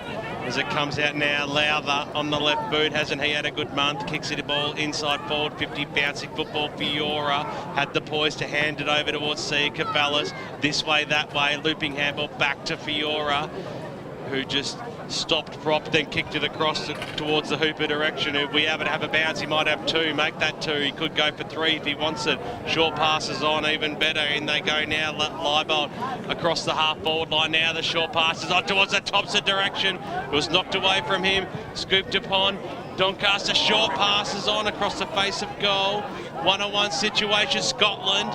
He got the handball away just in the nick of time, but here's Lukey McLeod now for the East, and he'll bring the ball outside for the defensive arc. Got it away to Morrison, who wanted to bring the ball on quickly. It was a risky kick. Mackenzie, the big ruckman, was there. Frankie to knock it, to pick the ball up. Got the handball away. That was brilliant. Now it might be a chance for Johnson to run onto this football. We'll have to charge in it hard against Morrison. Handball out wide, picked up there by Carroll. Goes backwards to go forwards. Here's Schimmelbusch on the left boot towards Galacci's direction. But strong mark there taken by Dean Giles for Doncaster East. It was indeed. Giles' kick though was dangerous. Anarchis gives off the handball. Still inside the forward 50 for the Sharks. Anarchis again dodges and weaves his way through. Got it out to Scotland. Giles tries to break to 2 and 3 tackles. Finally dished the handball off to Hardwick onto Whitty. Whitty through the middle. Plenty of intensity still left in this game, which is good to see. Schimmelbusch there, there was some holding on, and the free kick will come back to Shalakis for Shimmer. Against Shalakis, paid the way of Matt Schimmelbusch. Ever reliable, Matty Schimmelbusch hasn't put a foot wrong today. Went short to Carroll. Is that Carroll's kick towards the wing? There's the handball to Ramboldi. Real floating kick from Ramboldi, and the mark safely held there by big Billy Morrison, who goes laterally with a very lazy, casual kick. Was so dangerous. Tanaka swoops on the footy, throws it on the boot, but Musso is back there and had that kick well scouted. Jeremy Musso's kick to clear the area. Got it to Whitling. Whitling's left foot kick. Looking for Viano. Scotland's handball over the top. The kick to the pocket. Galacci found some space and safely takes the mark.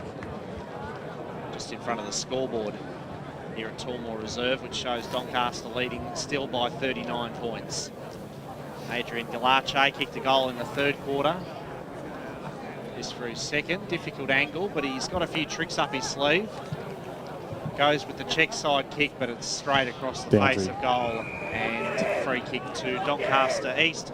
With thanks to LifeCare, let's cross down to Josh Dawe on the boundary. Yeah, boys, Jaden Hooper got a bit of a knock with that Dean Giles incident, so he's a bit groggy at the moment.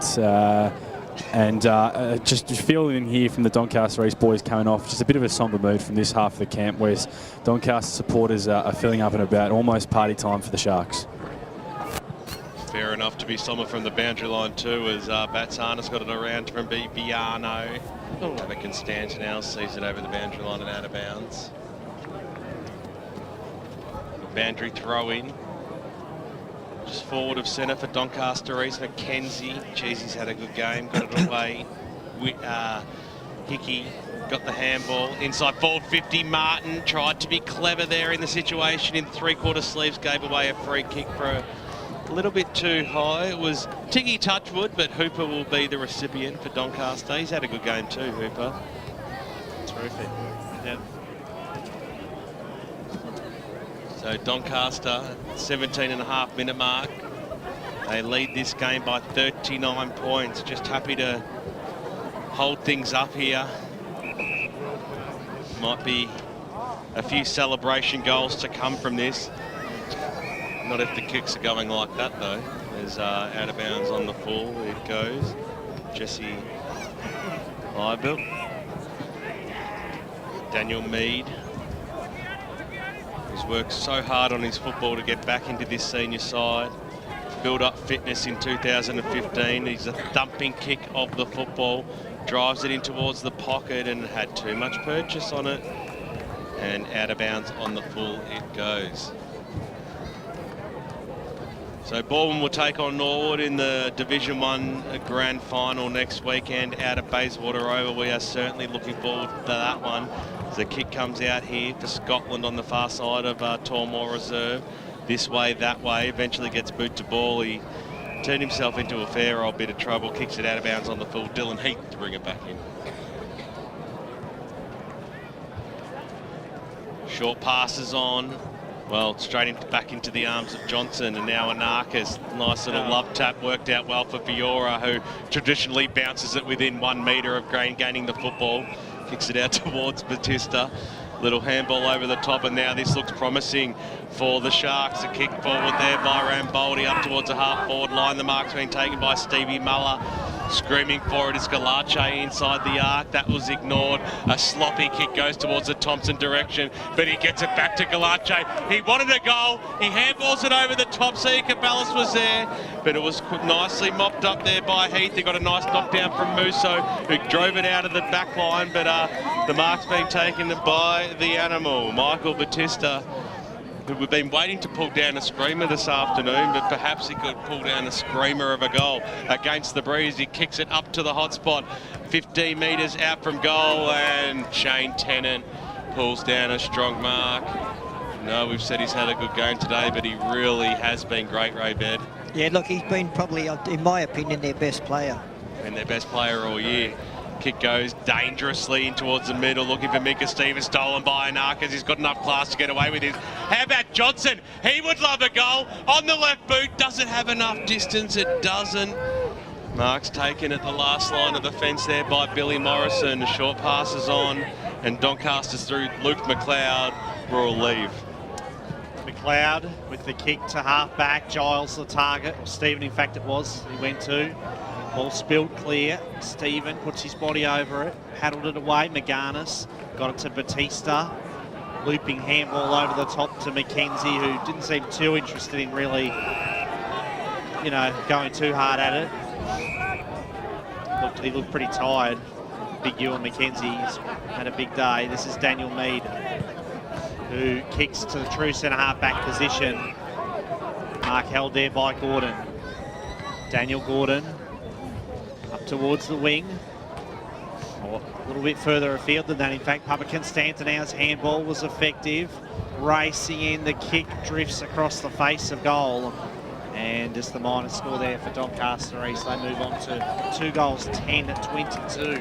Doncaster 9-6-60. Bendigo Bank scoreboard, 38 points the margin. Boundary. With thanks to LifeCare, let's cross down to Josh Dawe on the boundary. 6 goals and a day done for Nathan Thompson as he makes his way off the boundary line to a nice applause from both sides of the crowd. You feel he's played a fantastic game. Don't expect to see him for the rest of the day, though. It's been a good day. He'll get a deserved rest on the bench. So Scotland takes the mark from the kick in from Fiora. Scotland spent some time off the field with under the yellow card in the second term, but when he's been out there, he's been terrific. Fiora sharing it with Johnson.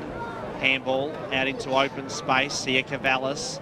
His kick intended for Galache. Got a hand to it, Galache. She's been good in this second half after certainly a pretty quiet opening 2 quarters. Martin's kick to Gordon. Gordon gave the don't argue. On wing position, he tumbles the kick forward, but it's been marked safely back there in defence for the Sharks. And through now, Batista, they'll clear. Got it to Scotland. Scotland racking up the touches in this last quarter. Shares it with McGarnis.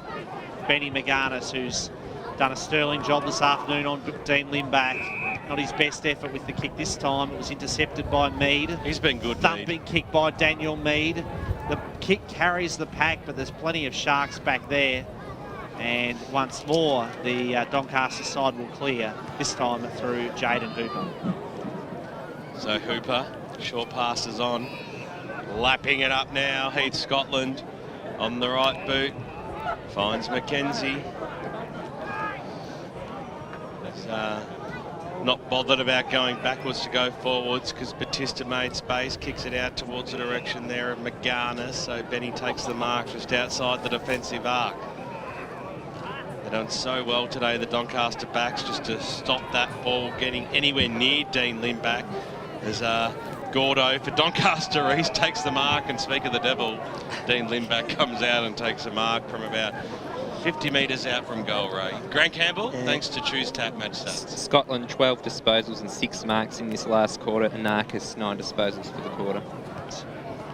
So Dean Limback, who's had one sort of a season, has been absolutely super. He shoots for goal number 108 for the season, and it's only right that the Doncaster East full forward kicks one in the grand final. That's his first of the afternoon, and finally they've got their third on the Bendigo Bank scoreboard. Doncaster East 3-10-28, still trailing by a very healthy 32-point margin. Doncaster 9-6-60.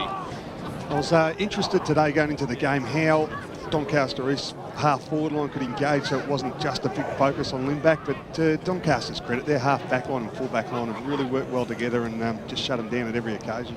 Ball back in the middle of the ground, Morrison goes after it. And there was Hooper, he's been brought to ground and will have a bounce in the middle of Tormore Reserve. 24 minutes gone, there can't be too long left. The Doncaster Football Club, they will be playing Division 1 football in season 2016 across the half-forward line. Here's Anarchis. Well, about a celebration goal! You little ripper! They steamroll themselves in towards Division 1, the Doncaster Football Club, and the class act and his boy, Chris Anarchis. He slots his second goal for the afternoon, and that is an answer if ever I've seen one, Ray. Yeah, look, a great goal there by Anarchis. Look, he is a class act. We've spoken about him all year. We've spoken about him last year. But today, look, he had a very quiet second quarter, but his first quarter and since half-time, he's been terrific. 19 disposals in the second half. Well, the lead stretches out again to 38 points now for Doncaster. Chris Anarchis boots his second goal of the afternoon. Kick up towards half forward. Coghill did well. She gave it to Tennant, to McLeod. McLeod backpedals with the handball. It was dangerous. Lowther was the intended target, but was really made to work hard for it. This is Paolacci. Feeds it out to Johnson. He deserves a goal. Benny Johnson. He fires at the goals. And that's a great goal for Ben Johnson, who's played a mighty game this afternoon. Johnson gets his first. Doncaster get their 11th. 11-6-72. Doncaster East 3-10-28 on the Bendigo Bank scoreboard. And Benny Johnson, who I'm tipping will be featuring fairly strongly perhaps in the voting for the Gordon Parker medal. He deserved a goal, Ray, and he kicked one then. Oh, yeah, look, he was calm in a crisis, wasn't he? He was going to handball it off, but no, he thought, no, I'm just going to take my time here. I can slot this through, and that's exactly what he did. So it's celebration time out at Tormore Reserve. RSVP your celebration ticket down JJ Tully Drive this evening, because Adrian Galache has taken a mark across centre half forward, 75 metres out. He'd love to get amongst it. He'd love to kick it to Humphrey. UWT, Greg Jarvis. Well, wouldn't this be a fairy tale if the big man could put through a goal on the siren? He'll just lope in. He doesn't even care, and it might go through anyway. Oh, he should have tried harder. The game is over, and Doncaster are the grand final winners for season 2015 in Division 2. Yeah, look, deservedly so. Look, they've been the best side all year, but look, credit also goes to Doncaster East. As I said, mid-season, they've come from nowhere. They've made a grand final. They've got something to build on for next season. And look, it was a great grand final as far as football skills go. A bit of a blowout, but a really enjoyable afternoon. Best defence, best attack all year, haven't put a foot wrong. It's all right to say that you get these players to your team, but to Andrew Tranquilli's credit, he's been able to mould them. They've been so disciplined. Boys, boundary when available. Yeah, just well done. Let's cross down boundary side. Thanks to LifeCare, Josh Dawe. I'm with the Premiership coach here at the Doncaster Football Club, Andrew Tranquilli. Mate, tears in your eyes. This is a pretty special moment. How are you feeling? Oh, mate, this group of lads, I've put them so much since October, and you know that we learned a new game style, new game plan, and a few individuals had to cop it on the chin, and because we had to break them down to rebuild, and that's what it's all about. I mean, they've all bought in and they all want it, and I couldn't be prouder. Your catchphrase during the finals, don't be remarkable, be reliable. You got a pretty reliable bunch of group out here. They've done fantastically well. You must be so immensely proud of the work they've put in and what is a stellar season when you look back on it, how much you've dominated through this year. Yeah, that's exactly. And look, God, it's someone else's unfortunes. I heard that catch cry only about 4 weeks ago when that Hawthorn guy got appointed to Carlton, and I thought, I like it. So, but it's, you know, it's all that work that we've done. You know, it's a defensive mindset that we've got with what we bring it into, and yeah, it's, mate, I'm speechless. It's unreal. Go out there and enjoy it, mate. You're the premier for this year. Congratulations, fantastic stuff. Boys, we'll get a couple of interviews after the celebrations. We'll let the players have a bit of fun here. Yeah, fantastic stuff. Josh Dawe and Andy Paolacci down boundary side. The best seat in the house to watch this Division 2 grand final today, and I tell you what, didn't Doncaster come out to play today? They owned it from the first term. We won't call it luck that they had the breeze in the first quarter, because in the second term they held on to it magnificently, Ray. Yeah, look, it was a great grand final, as I said, and look, Doncaster, they deservedly had to go up to Division 1, as I said, been the best team all year, Matty, and they've got the job done. Yeah, and in the final, the two finals they played, I was really impressed. He talks about a defensive mindset there. They've conceded 4 goals in two games of football, 8 quarters. That just says to me, defensively, they are a mile above everyone else. And not only that, they're able to turn defence into attack so easily and springboard. And I know they've got great ball users, but they're just so well drilled. And I think they'll do really well in First Division. And with that mindset and that game style, it's all about skill and disposal, and they're good on the inside, they're good on the outside, and I'm sure they'll have a great night tonight. The middle of the ground was so good today. Johnson was unbelievable, and Narcus was absolutely super. McKenzie, he was there the whole game. Greg Jarvis, when needed, he came into the ruck and did his job as well. Kadlachik was brilliant. It was just a super performance by the whole Doncaster side. As an opposition coach, you go against Doncaster and you're thinking, who do I tag and what do you do? Because you've got to somehow think of a way to beat them and get a score on the board. But do you stop a Narcus? Is it Johnson? Is it Scotland? Is it, you know, you just keep going. Is it Colosimo who crashes in all day, every day? And boys, here's the song. Let's get amongst the song down there for the Doncaster side.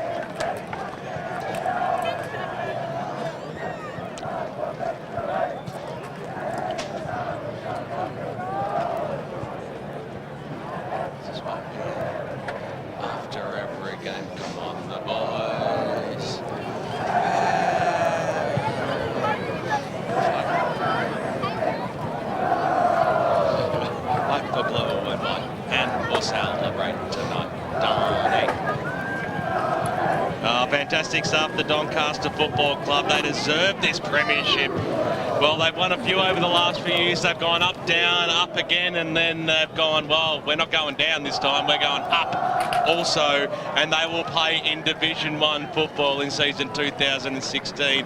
It is the heights of all clubs competing in the Eastern Football League, and a fantastic sight to see as well. They've got a great supporter base, a great faithful, great facilities, and they'll certainly be up to the stage with what will be presented before them next year. The major goal kicker on the ground was Nathan Thompson. He kicked 6 majors. He was super, including a big bag in the first quarter. And the other major goal kicker, Chris Anarkis, he kicked 2 goals for the afternoon. I know that's the only major goal kicker, Brad Henderson. Yeah, correct. I can see you pointing away there. I thought I might have got something wrong. No, but, absolutely. No, I'm glad to see that. Glad to see I was all over it this afternoon. A huge crowd out here at Tormore Reserve, and well, Doncaster. They didn't give a look into Doncaster East, Ray, did they, really? They started the game strongly. We knew that for Doncaster East to be in this game today, it had to be close pegging by half-time for them to have a chance. Yeah, look, we spoke pre-game about the 2 times they met during the season, and what happened today happened exactly in those 2 encounters. They jumped out of the blocks on every occasion they've played Doncaster East, and they've controlled the game every time, and as I said, they deserve to be up where they're going to go up in Division 1. They didn't take enough chances today, Clarkie. I didn't think Doncaster East.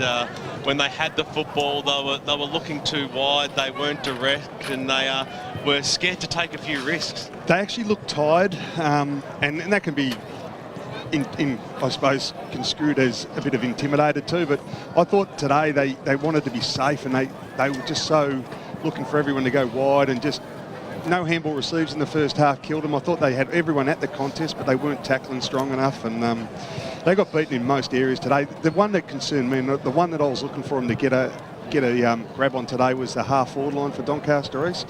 And I just thought the half back line of Doncaster, I know we talk about Thompson kicking 6 and that, but most of their attacks were set up from kick-ins and springboarding from the half back line, and they were good. But yeah, Doncaster have been, to make the grand final is a great effort, and I'm sure they'll be proud of the year that they've had, and they'll reassess it after today and go, well, these are the areas we need to address. But they've been beaten by an incredibly good football side, and they've got the foundations to be a solid side again in second division in 2016 next year, Doncaster East for sure.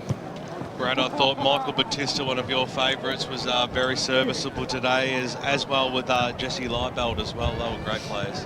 Yeah, first time I've really seen Jesse Liebelt play, and I thought he definitely played his role well, did some nice things.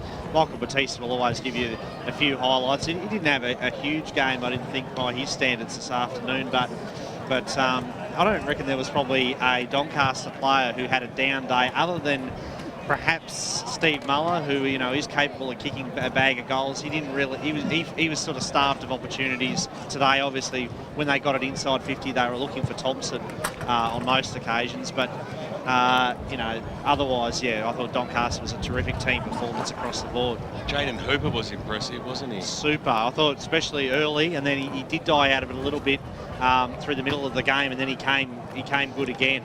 And yeah, he was terrific. Well,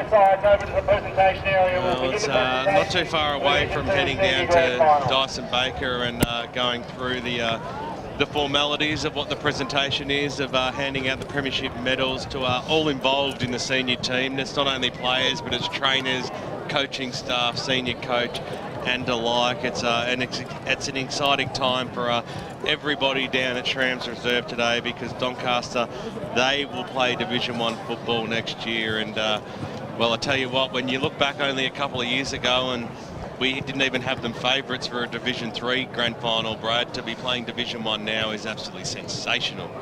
They've been whatever division they've been in, really the last sort of 5 years. They're always competitive and exciting, aren't they? Yeah, they are. And we talk about all the AFL players that they've got, but what really impresses me, if you take out those, their four AFL players, the kicking skills of the whole team seem to be really elite. There's hardly a guy in that team who you would feel at all nervous with when they've got the ball in hand. And even guys like Schimmelbusch and McGarnis, generally never turn the ball over out of defence. There's no weak links, and I don't think you're going to have them if you're going to win a premiership like the way they've gone about it. So, yeah, good side. Real good side. Ewan McKenzie's been such a great player for Doncaster over the last few years, hasn't he? Yeah, he's an unbelievable big game player as well, and such a workhorse. Probably shared the honours, I guess, with Billy Morrison today. If anything, you could probably almost mount a case to say Morrison slightly edged him out. Well, I had Morrison slightly on top of him, yeah. Doncaster East won the hit-outs by 3 and clearances by 7, so that was one category that they did win. Quickly go through a couple of the other main stats. The kicks, Doncaster 204 to 172.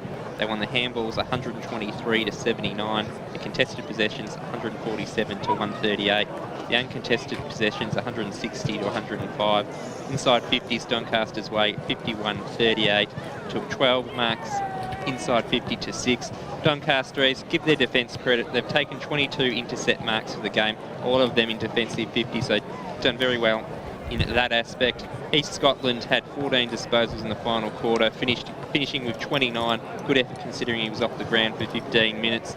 And after half-time, I started taking Anarchis' stats, and he racked up 19 just in the second half. So yeah, he probably high 30s minimum for the game. He was outstanding, I thought. And 2 goals to boot too. Great stuff, Grant Stephen Campbell. Thanks to Choose Tap, Yarra Valley Water. for the afternoon. It is delicious, there's no doubt about that. I tell you what will be delicious, the amount of alcohol drunk by the Doncaster Football Club for the next 3 to 5 days, because it will be thoroughly well deserved, and some big celebrations happening down there. There is absolutely no doubt about that. Players and officials making themselves available up towards the dais now before we about to get underway for the formalities, the end to Division 2 football in season 2013. As the coach of the Wantirna South Football Club, are you happy to see the back of Doncaster, Clark?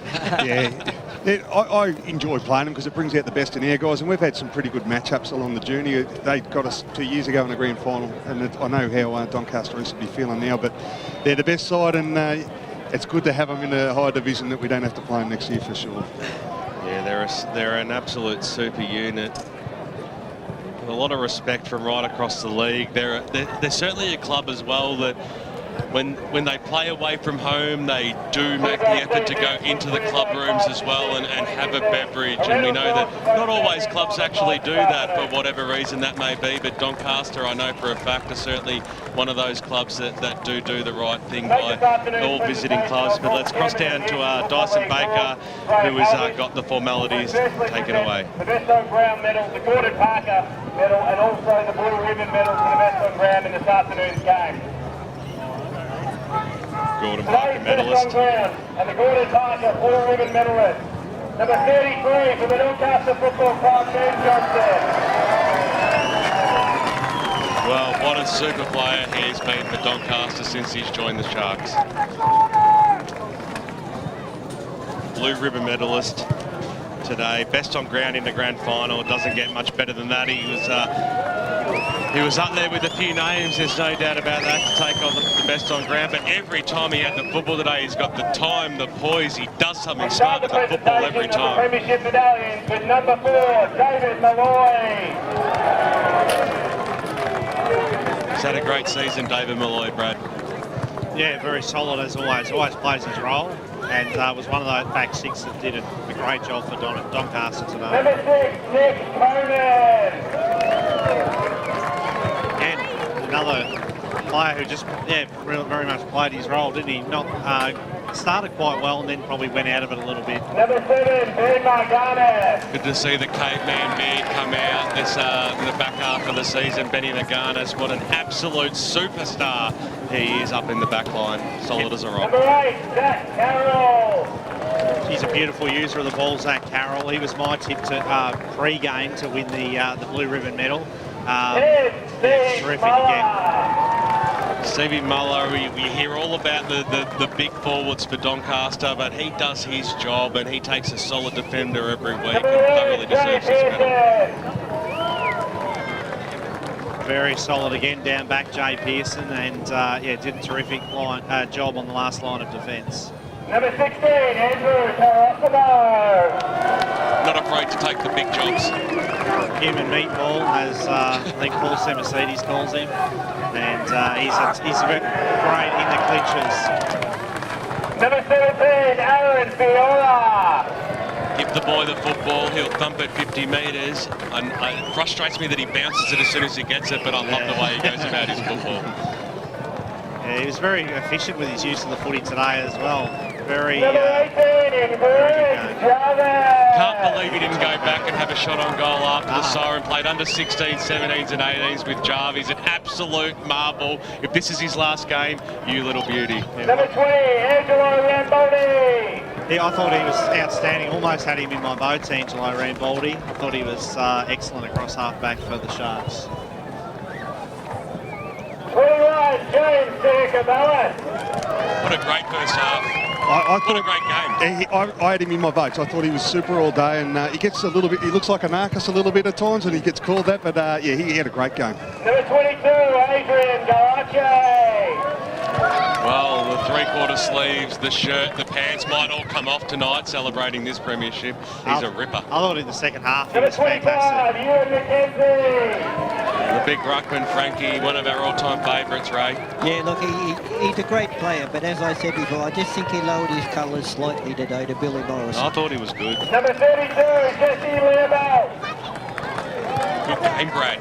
Jesse Lee, sorry? Jesse Lee. Oh, yeah, no, very good. And he's only come to the side in recent weeks. And, yeah, he fitted straight in very nicely. Good, solid game. Number 33, today's first on ground, Ben Johnston. I had him second best on the round. Where did you have him in your votes, boys? I had him best. I didn't Number best. 34, Shane Paolacci. I reckon this kid's going to be one of the reasons they're going to go well in First Division. Yeah, I agree with that. Yeah, good call. Who was your best on, Brad? Number 39, East Scotland. Chris Anarchis had the 3 votes too. He's been not robbed, but kicked again. He was 2 years ago. East Scotland, Anarchis had a very quiet second quarter though. That's why I kept him out. Number 44, Nathan Thompson. 6 goals today. I tell you what, how could you not be just rapt to have him sitting out of the goal square? He just wins the football. He demands it, and he had a the double cobra! We love seeing that one. Fantastic Number 46, Marco Batista. Listen to Dyson Baker get around the animal there. He's absolutely lapping it up. Well, we wanted a big flyer today. I tell you what, I was impressed with this game today. He attacked the football super hard. Number 56, Jaden Hooper. Yeah, terrific again, and what a season he's had. Jaden Hooper, I think he's played almost every game for Doncaster this year, and again he was outstanding today. Club Secretary, Dylan Tipiana-Domenico. Oh, good to see Dipper getting a mention there. He's been such a big part of this football club for so many years, taking on the secretary role from Dogger Curtis this year. Sensational. Darren Watson.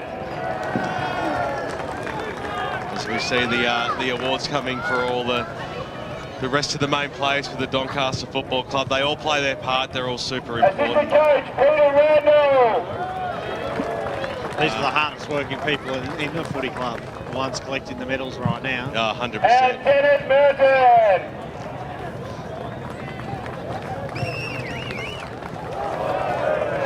A little bit of a trip, but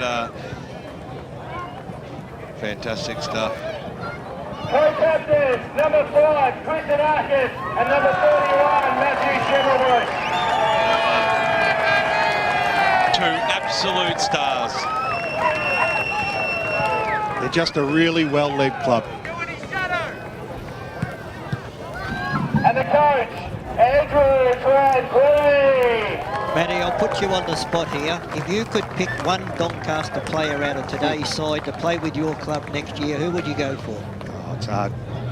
Number 5. I hope I'm not the only one who put him in my votes today. I would have given him 3 if I was voting. Would you go I for agree with you. back to you, Matty? Would you go for Anarchis because Let's hear the coach, Ray. We knew it was going to be a battle, and I think we're going to show for the crowd, so the backs of the team, full crowd, well done.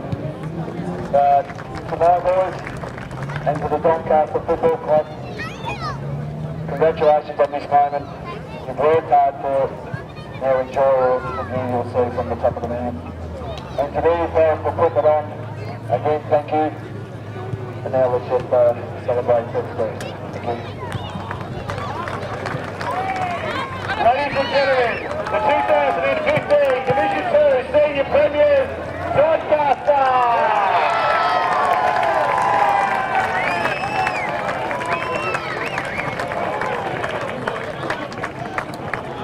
Yeah, it's Premiership Cup number 6 now for the Doncaster Football Club, and that takes them into the top 5 of the all-time premierships of the Eastern Football League as well. So, which is a great effort. And three premierships in the last 5 seasons.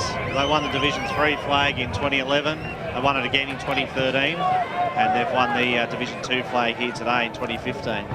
So 3 flags in 5 seasons. That's sort of Vermont-like or Baldwin-like or one of those power clubs. Not many teams can do that. Or Wan Sth South-like. They've won a few in recent years. Not every 2 years a special side can do that. Yeah, they're absolutely wrapped. Doncaster East make their way from the field, and they can hold their heads up high because having not played finals for such a long time, to be able to make themselves into that top 4 this year with a powerful win in the final round and then take out two sides in Bayswater and Croydon to get to the main dance. They could certainly be proud of their efforts this year. It's the second year for senior coach Steve Buckle at the helm. There's been a massive turnaround of players within that time as well, and hats must go off to the whole committee down there for all the work that they have done. They are a side that are on the march. They've got the eye on the prize, and it may not have happened this year, but perhaps it's not too far away for the Doncaster East Football Club. But, well, the Sharks only have to wait 6 months before they strap on the boots and they'll take on Division 1 football next year. How do you think they'll fare, Ray-Ban? Oh, look, no doubt. If they can keep the list that they've got, they will be, and maybe pick up one or two. They'll be super competitive. I think that they'll finish middle of the order in Division 1, even if not higher. Hoping the boys on the boundary side, thanks to LifeCare, can snag us a few interviews. We'd love to hear from the big Humphrey, Greg Jarvis, if that's a chance. Of course, Benny Johnson, the blue ribbon medalist, and Gordon Parker, medalist, would be great also. They're singing the song in the middle. Let's have a tune in.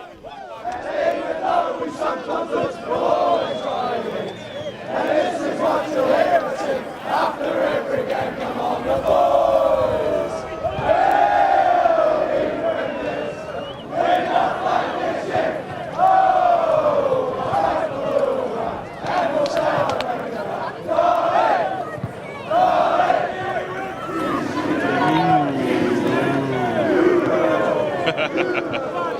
They love it.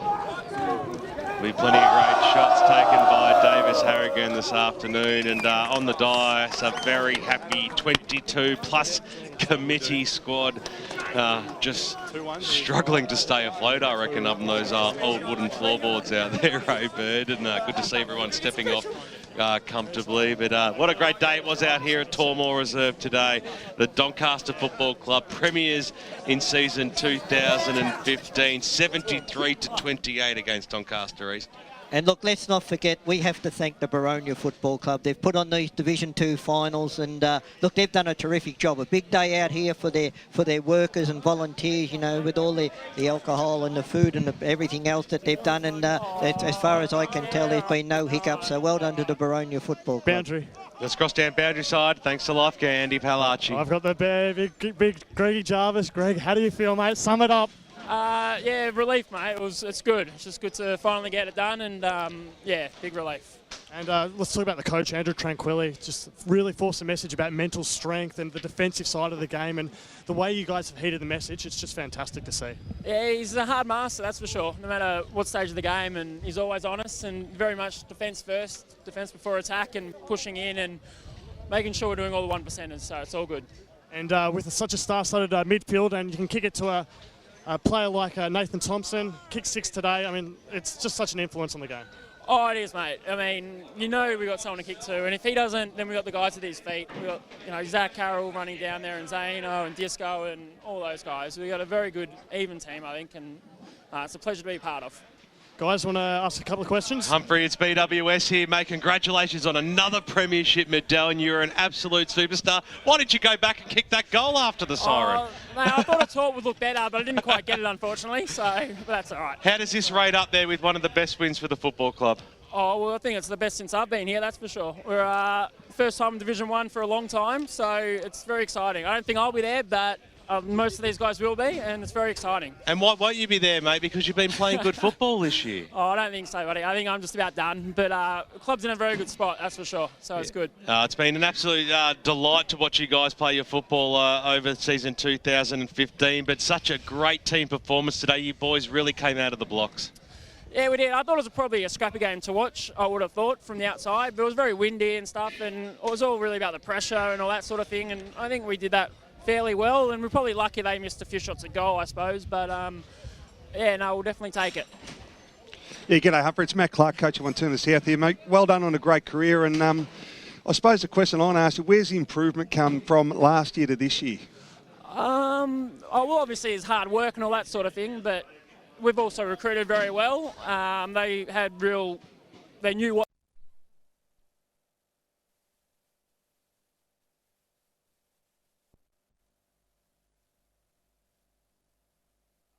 Well done, mate. Greg, it's Brash here, mate. Just a couple of young blokes, I reckon, that have really stood up for you this year. Zach Carroll and Zane Kadlachik. Those two guys have really come to the fore for you this year. Yeah, absolutely. I mean, Zach's been around a couple of years now, but I mean, Zane is still eligible to play under 18s, probably for another year still, I think. But he's really stepped up to senior footy very well. And yeah, he's really doesn't look out of place at all, I don't think. And Zach's definitely found his feet. Probably is a leading forward type and he's pretty good hands. And yeah, we've got a lot of players that people probably say the AFL guys, but we've got a lot more depth than that. So it's very good. One of the things I noticed today, that especially the AFL guys that have come into the side, they've really added some stability to the club. But their on-field presence today, especially when the game was there for the taking, they really stood up today. Oh, yeah, for sure. I mean, both Heath and Jono in the middle are very just strong bodies, and you know they're going to give 100% all the time. And Fizzer down back never takes his eyes off the footy. Like, you saw the one he got knocked out on today, but he got back up, and they've been doing that all year for us. And they're definitely, yeah, they lead from the front. And, yeah, they pay the path for us to follow, and no doubt about that. And Greg, one bloke I thought that was absolutely outstanding for you today on the back line was Matt Schimmelbusch. I thought that he for mine was probably my best player. The poise that he showed today, he was the real general down there directing play. He didn't really miss a target all day, and he was really one of the catalysts, I thought, that set up a lot of your forward play. Yeah, well, that's the way he plays. I mean, he's been around a long time now, Shimmer. He's won a few grand finals, few best and fairest. He knows what he's doing back there, and yeah, we're definitely lucky to have guys like him. Him and Chris as the co-captains. Yeah, we couldn't be in better hands, really. Absolutely. Jarv, it's been a pleasure watching you play football for a long time. We're hoping that you'll be convinced tonight, after 400 beverages, that you'll be convinced to play on next year, mate. Yeah, we'll see. But congratulations on the win. Absolutely lap it up. Is coaching something that you will be looking into? No, I don't think so. I don't think so. Oh, well, we'll hopefully we'll catch up at some point in the near future, mate. Enjoy the celebrations and great game today. Yeah, thank you. Thanks a lot. Thank you very much to Greg Jarvis, the big ruckman from the Doncaster Football Club. He held the load for so many years down at Shrams Reserve, and then he's been the backup ruckman for probably 5 odd years now, and done a super job as well. And I think he might be a 4-time premiership player as well. Yeah, not a bad effort, really, is it? You know, to be part of 4 premierships. You know, other blokes dream of just playing in 1 premiership PWS. He's played in 4, and he's just been outstanding. It's 3 or 4. I'm not going to say it's 4. That's all right. Okay. We'll go with the 4. We'll give him credit. He deserves an extra one. Yep. We're no doubt going to get a couple more interviews, and we've got one now. Ben Johnson, who was the Gordon Parker Blue Ribbon medalist this afternoon, Andy. Ben, best on ground today and a fantastic performance. A day to remember for sure. How are the feelings, mate? Unbelievable, mate. To be honest, it's just such relief now. You know, you build yourself up for it all week.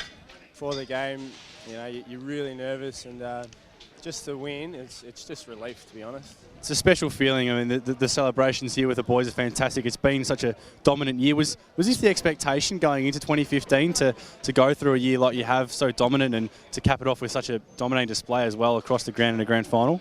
Yeah, to be honest, I thought at the start of the year, you know, we'd go close, but obviously Croydon smashed us in round 1, and we knew we had a bit of work to do, but you know, to the boys' credit, we worked hard all year, and we worked hard on structures, and we got the right mix. And yeah, we played some really good footy during the year, and we really ramped it up through the finals too. Pretty special moment, just about where we're standing here, slotting a goal in the last term. Was a pretty nice feeling. You sort of hesitated a little bit, didn't quite think you're going to get there, but got onto it nicely. Mate, every time I kicked the ball today, I thought my hammy was going to rip. I missed 4 weeks with it, so I was pretty lucky to get up actually and not hurt it. I'll throw some questions over to the boys in the rooms. Benny, it's BWS here, mate. Congratulations on an awesome game, an awesome year from the football club. You boys really came out in that first term and stamped your authority on the game. Yeah, that was the goal, mate. We wanted to come out and we wanted to kick with a win if we won the toss, and which we did. And yeah, the first half I thought were really good. You know, the boys just really got the hard ball, and it made it easy for the guys on the outside. And yeah, we just really knuckled down, and everything went the way we thought it would. Your second quarter was equally impressive because you're kicking against the breeze, you go in, you get that goal up advantage. What was the message from AT at half-time? Yeah, but basically just keep doing what we're doing. We're making a few little mistakes. I think we're giving away too many stupid little free kicks, a little bit undisciplined. The boys just got a little bit overexcited, trying to do the right thing, but yeah, we really had to fix that up in the second half, which I think we did. And then it was just really lowering our eyes and kicking it to the space, not to their big centre-half back there. Benny, you were involved at Collingwood in premierships and that type of thing, but now that you're in the twilight of your career, what does this one mean to you at local level? Mate, to be honest, it's exactly the same feeling. The boys were asking me before the game, and I said, I'm just as nervous what I was in 210, and the feeling now is the same. It's relief, and now you just look forward to all the catch-ups over the years, every 5 years or whatever it is. Yep. You know, that's going to last forever, and it's just amazing times. That's what footy's all about, to celebrate. G'day, Ben. It's Matt Clark from Turner South, mate. Congratulations. Thanks, mate. I thought your game today was fantastic, and the ability for your side, like it's talked about, obviously Nathan Thompson and your goals, kicking ability, but I thought your back six all day was super. They just were willing to team defend, and a lot of your attacks were springboarded from the back half of the ground. That's obviously part of your plan. Mate, all year.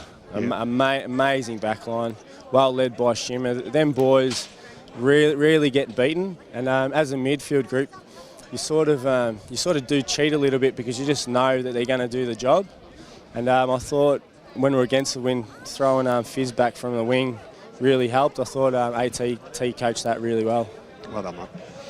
Nothing like having Frankie and Jarve knock it down into your throat either, is there, Benny? Yeah, Frankie's a psycho. Jarve's done really well because he dislocated his shoulder against Bayswater. So for him to get up for the first final especially was just really courageous. Ben, I would have to admit your first 15 minutes of that first quarter was just absolutely unbelievable, because I actually think that when you combine with Nathan Thompson to set up that first 3 or 4 goals, I think that was the catalyst that really set up the Doncaster victory. Do you feel really comfortable when you're playing with blokes like with the ilk of Nathan Thompson in that side? Yeah, he's such he's a grandpa these days, but he still moves really well, and you just really got to kick it to his space.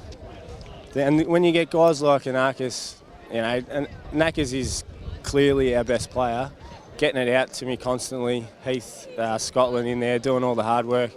That just makes it a little bit easier. I know when you look at a victory like this in the cold heart of day tomorrow morning, are we a chance of seeing Ben Johnson putting on the boots next year in Division 1? Yeah.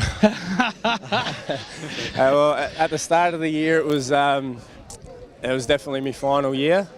I suppose I'll have to wait and see what the club do with recruiting. Oh, come on. I think, if we can get a few players over, I'll probably retire. But if we don't, I'll probably... Never say never? I won't leave the boys in the lurch. It's a great football club, Ben, and we've enjoyed watching you guys play for a number of years, and we're very excited to see Doncaster play in Division 1 football in 2016. Lap up the moment. It's as good as it gets at local level, in football in general, and we appreciate your time with us today after the game. No worries. Thanks, boys. Cheers. Thank you very much to Ben Johnson, the Gordon Parker Blue Ribbon medalist for this afternoon in the Division 2 Grand Final, Ray. You were mumbling your words. You're talking to yourself under your breath. I thought you were ready to. I thought you were ready to go. He's just had another.